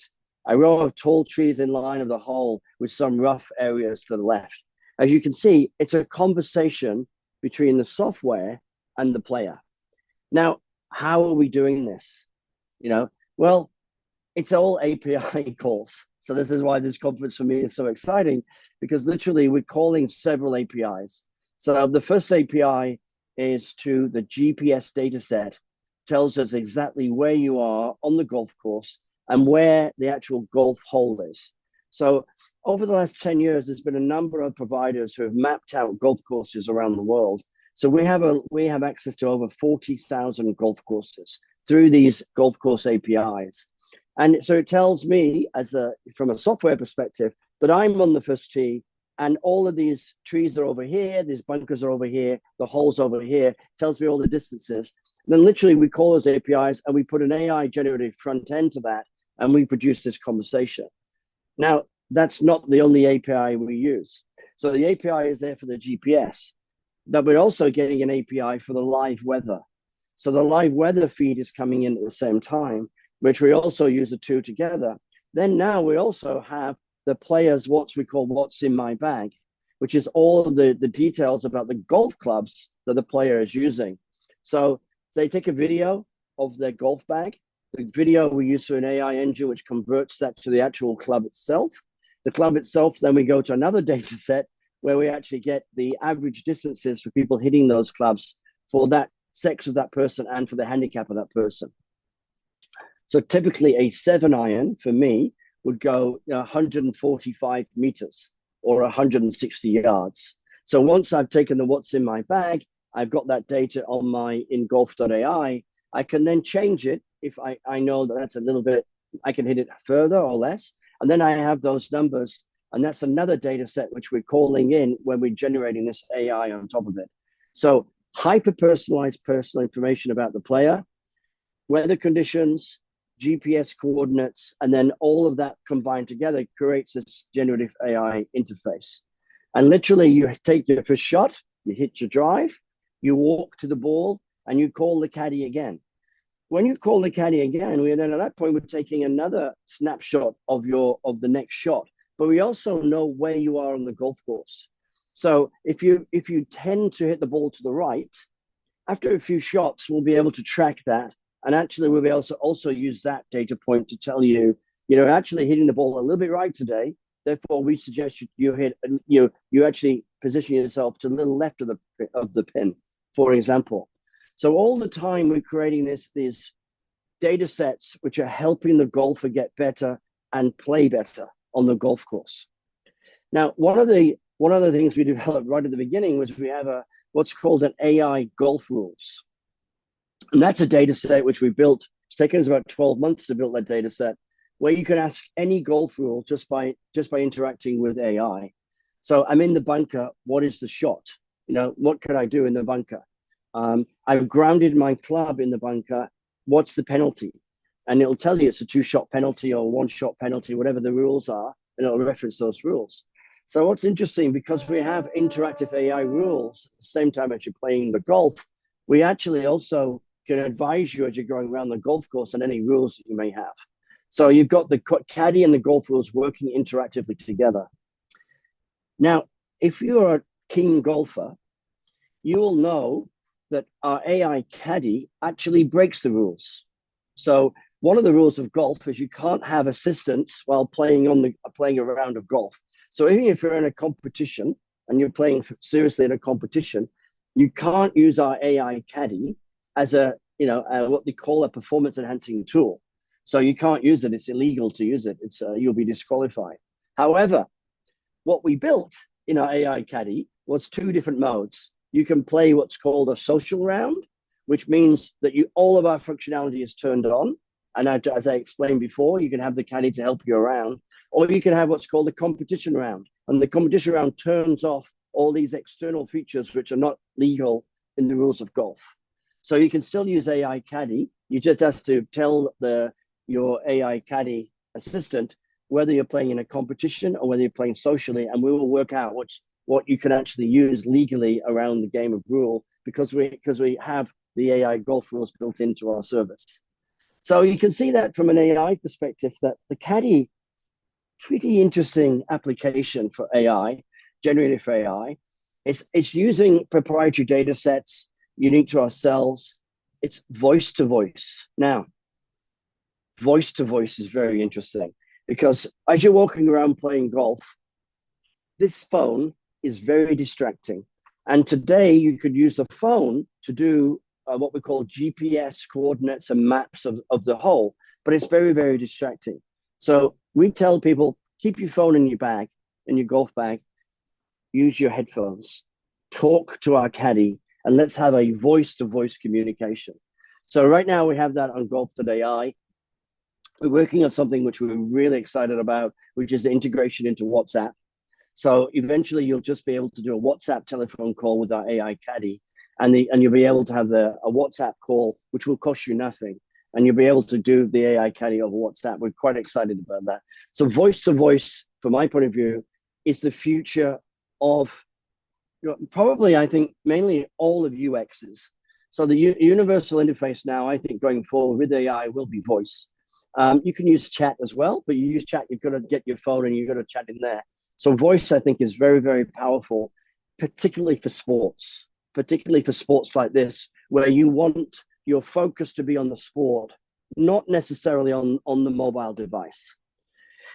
So we have advanced geolocation algorithms, 40,000 courses. We have the weather, the elevation, and we have pro caddy advice.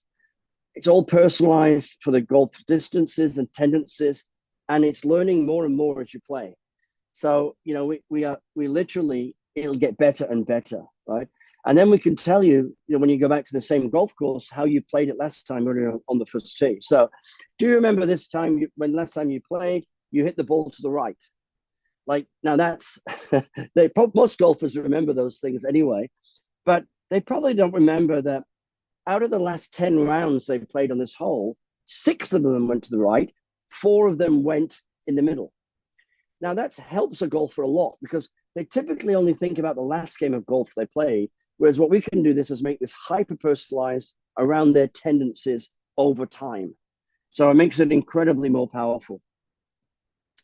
And I'm just going to show you on this slide, this is the custom AI partners. You can choose one of 12 of our partners. They're all got different voices. We have 30 languages. So AI is AI. You can talk to it in French, Spanish, Italian, Korean, Japanese, and it'll talk to you in that language. It has AI golf rules built into this. So you can call and ask for a golf rule at the same time, multi-language support, and most importantly, it's all voice integration. Now, how do you book a tee time for golf courses today? So tee times have been digitized over the last 10 years. There's some great tee time booking services you can go to. And literally, you just use your phone or you use a web interface and you go online, you tell it the date, the time you want to play. It looks up for bookings and you can see that what's available and you can book over the web. So what we're doing is we're actually flipping that model completely, and we're voice enabling tee time bookings. So the same idea is we use an API to the software providers of the booking services. So there's probably 30 software companies in the world who do what we call golf management systems, where they have tee times for golf courses, and we're API integrating into those to look for available tee times. However, we're building a travel front end concept to it. So you ask my tee time agent, you just say literally, I want to play in Spain on the 15th of February. What's available? Would you like me to give you a demo of that? Yeah, I'll show you. I'll give you a very simple demonstration of that.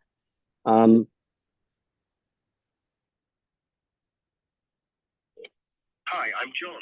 Can I help you book your upcoming golf round in Spain, Portugal, or Ireland? John, book it in Spain for the 24th of March for 4 people in the morning. Which golf course in Spain you would like to play at? Here are some options. 1, El Campo de Logroño. 2, Iski Golf. 3, Club de Campo. Let's play 3, Club de Campo. It seems like you might be referring to El Campo de Logroño. Is that the course you meant? Yes, that's the course I meant. I can proceed to find a... Okay, so everybody's seen that sort of stuff, right? It's just voice. So I'm talking now to a voice booking agent who's then linking through our service through an API to the software provider to find those tee times. And then we present that back. We finish the telephone call by a very simple message that we send to the phone, which is the booking link directly through to our API partner. Or we could send an email, depending on what the option is for the player. So you can see here's a great example for a service we're developing in Dubai. There are 3 golf courses. That's the travel information, which we can tell them as well by having a little travel API into that. And then the tourism information, obviously, you want to go to Dubai, you want to understand more about the experience of going to Dubai. So the same interaction with that, as we just said. Again, using WhatsApp as probably the vehicle to do this through, because it's a very simple voice technology with 1 billion users on that platform already. So you can see the power of a tee time booking agent, as well as having the other AI experiences. And then golf is an interesting sport. People love golf. They don't love just playing for themselves. They love to watch professional golf. So we have an AI media hub, which basically connects to the professional golf tours. And here we have an AI generated podcast. So it's all a data set in AI, which we generate the podcast with. We also have some incredible stories which are generated through AI, through a data set. This one here on the left side, our AI scorecard, again, it's something we think is incredibly new and incredibly powerful. If you play golf, you'll understand the importance of keeping your score and scorecard. For 156 years, people did it on a piece of paper. Then they started to put it into a mobile phone when they scored that. Now, the future is what we call AI scorecards. So you will literally have your scorecard and AI will generate a summary of your round of golf. So here's an example on the, I think this is the American Express tournament on the PGA Tour. Step Strecker won that recently. His first round was a score of 65, and we generated the actual AI interactive component of that.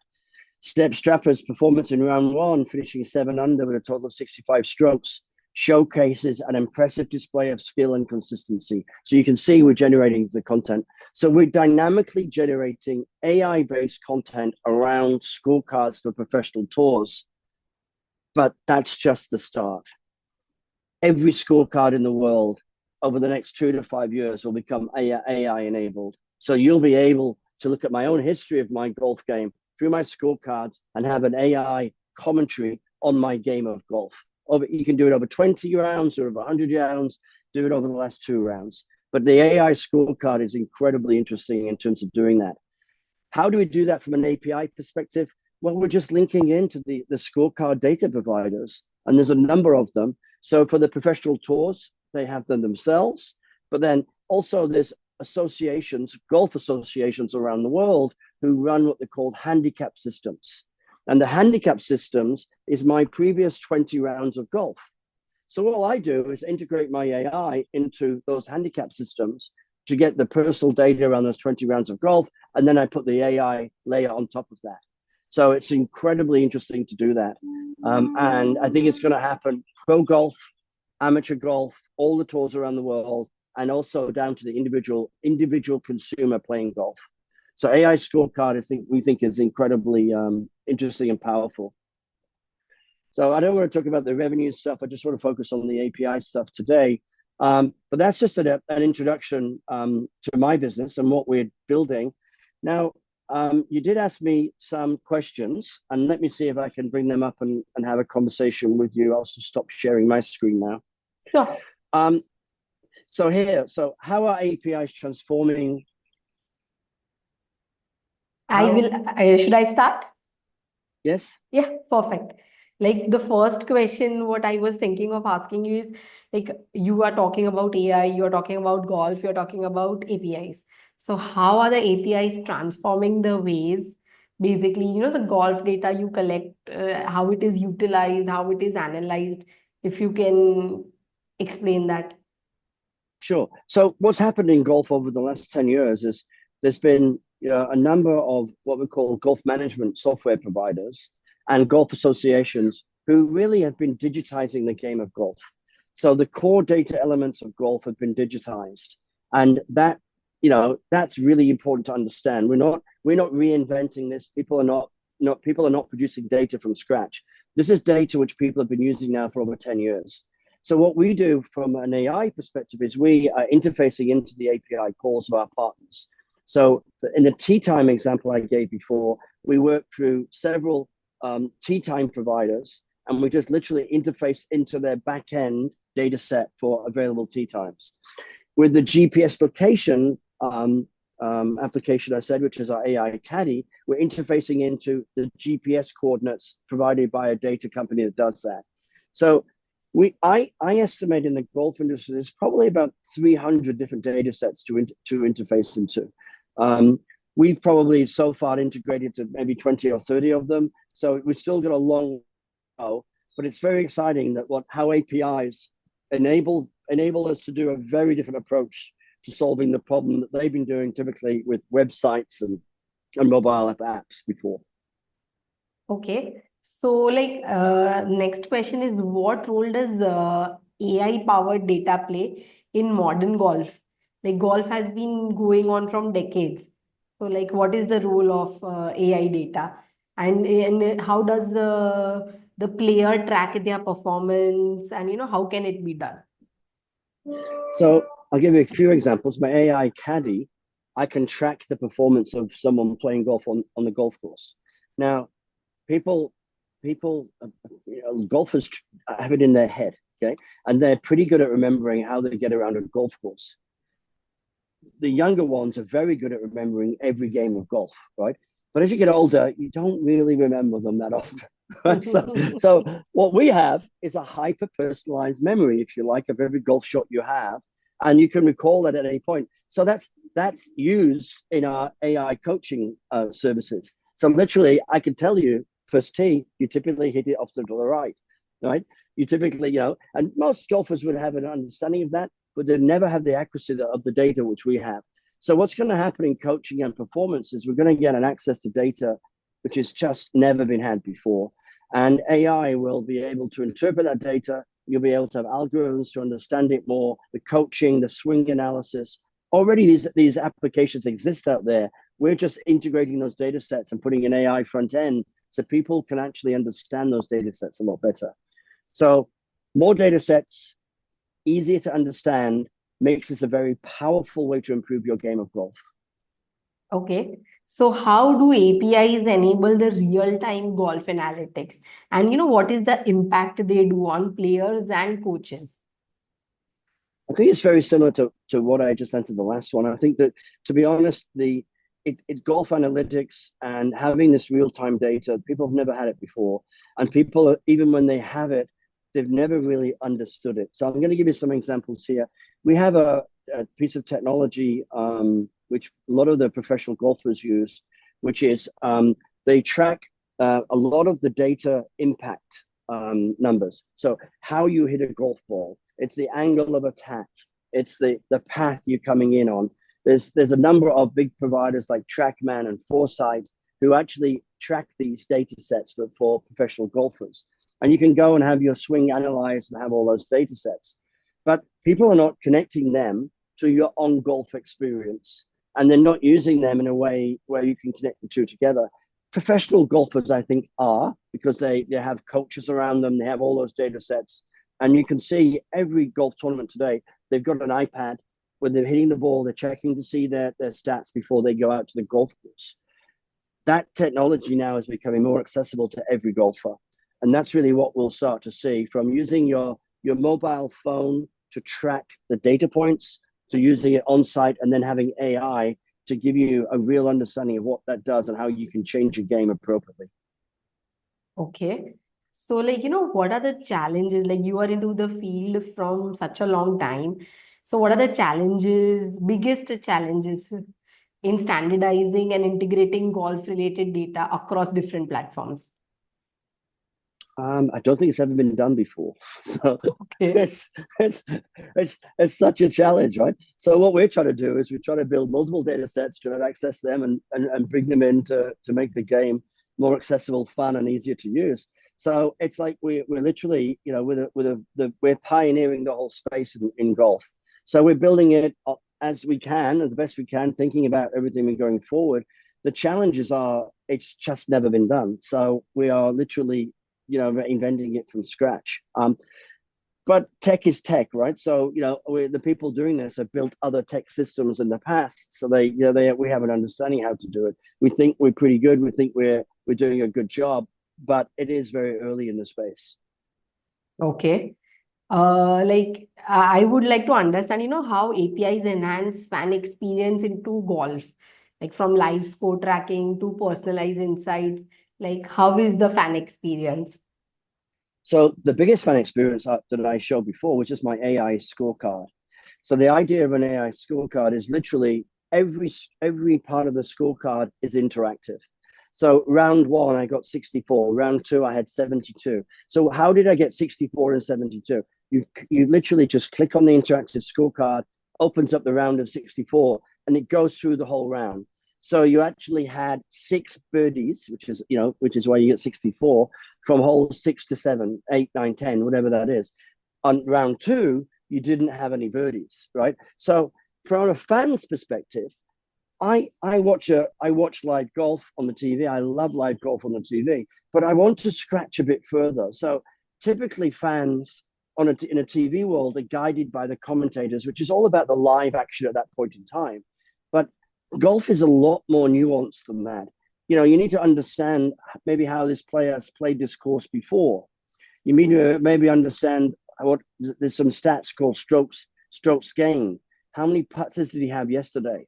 All of those data points we enable through our AI scorecard. So it gives an incredibly easy way to interact, not just for one golfer who's leading the tournament, but for the 155 golfers who are part of that tournament.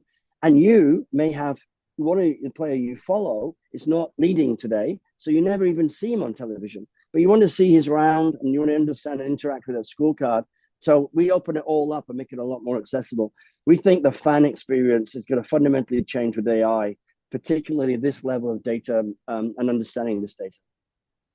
Okay. So what are the opportunities do APIs create for golf broadcasters, betting platforms, or the fantasy golf applications?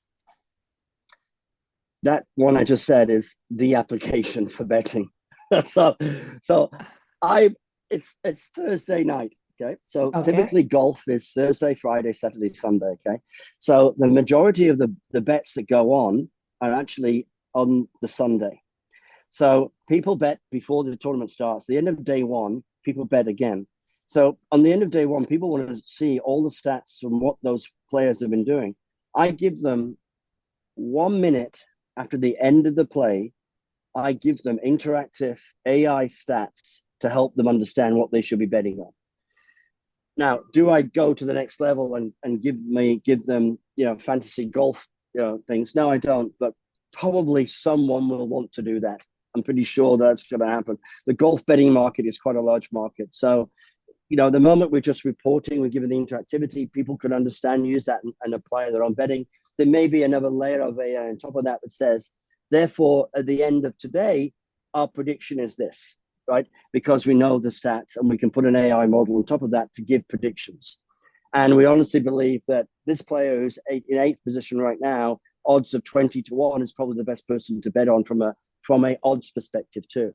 So betting, I think, is going to be quite interesting. In terms of golf broadcasters, they literally are trying to broadcast a live event, right? So they focus on the 3 or 4 players who are in contention.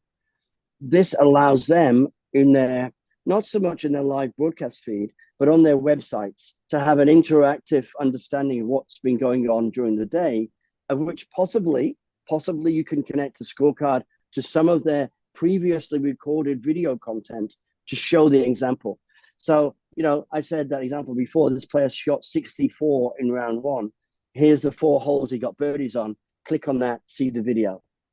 Not just the text, see the video of that. So experience it again, not necessarily live broadcast, but using their content time and time again to make the experience better for the fans.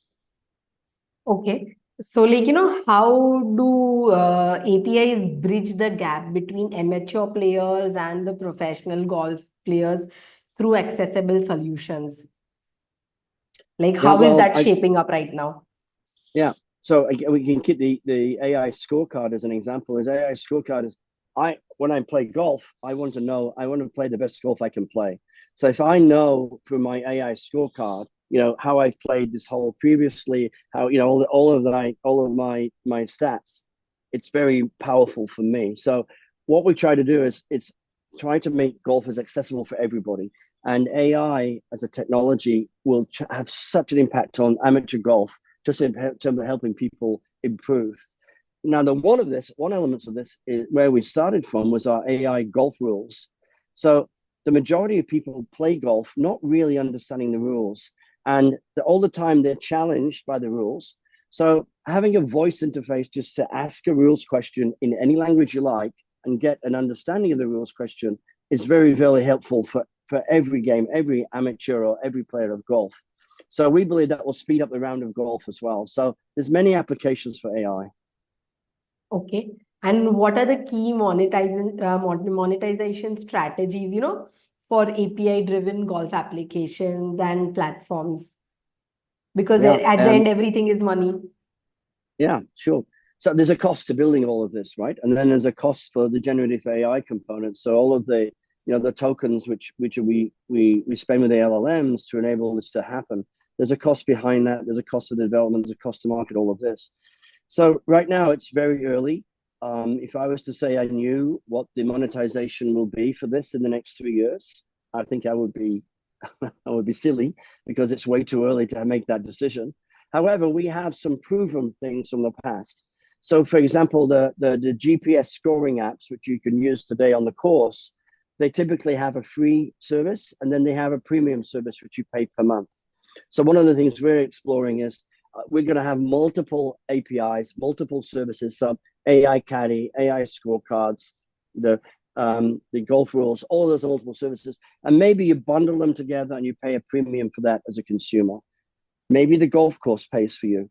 So there's various ways of doing this. We produce enough value, people will pay. So I'm a great believer that, focus on the value, create value, give a great experience, and it will monetize itself. Okay. So last question for you, how do you see the future of, driving and shaping the golf industry globally? Well, it's just about to happen. And I think there's no way it's going to stop. So what's interesting about golf is predominantly that there's 45 million golfers and there's 70 million golf fans in the world. Okay. 50,000 golf courses around the world. Typically the players of golf are business people, and they, come from successful business backgrounds. All those business people now are using AI in their businesses and using AI to do their marketing. And they're starting to understand the power of using voice technology to interface into their applications. So I think that when they go play golf, they'll be looking for the same experiences. So I'm a great believer that golf will be one of the first adopters, not necessarily because the game of golf, it's because the golfers themselves will be AI enabled and using it for many different applications in their life. Once you start using AI, as everybody I'm sure on this call today will understand, it's just life-changing. You don't go back. I don't use Google search anymore. I just don't use it anymore. I use a number of these AI services, and it's so much better. And I also trust it. So social media, I think, has lost a lot of trust with people. AI has rediscovered the trust with people. And I'm just so looking forward to, empowering these millions of people who really enjoy AI, but also love the game of golf. Okay. Any few parting words, before the session gets over? No, I just want to say, probably coming into this, most people will not have thought about golf as being such an exciting area for AI innovations, and also how critical APIs are to building this. So I just wanted to open people's imagination to it, and sort of it's very, very early in this space. We've got a long way to go. It's just the beginning, but it is going to be one of the sports which I think will be truly driven by AI in the next couple of years. Thank you, Clive, for this informative session and sharing your insights with us. You're very welcome. Your expertise and valuable perspective has truly enhanced our understanding and inspired all of us, all the viewers and the audience listening to us. We appreciate you taking your time out and sharing your knowledge once again. Thank you very much. I enjoyed it. Thank you.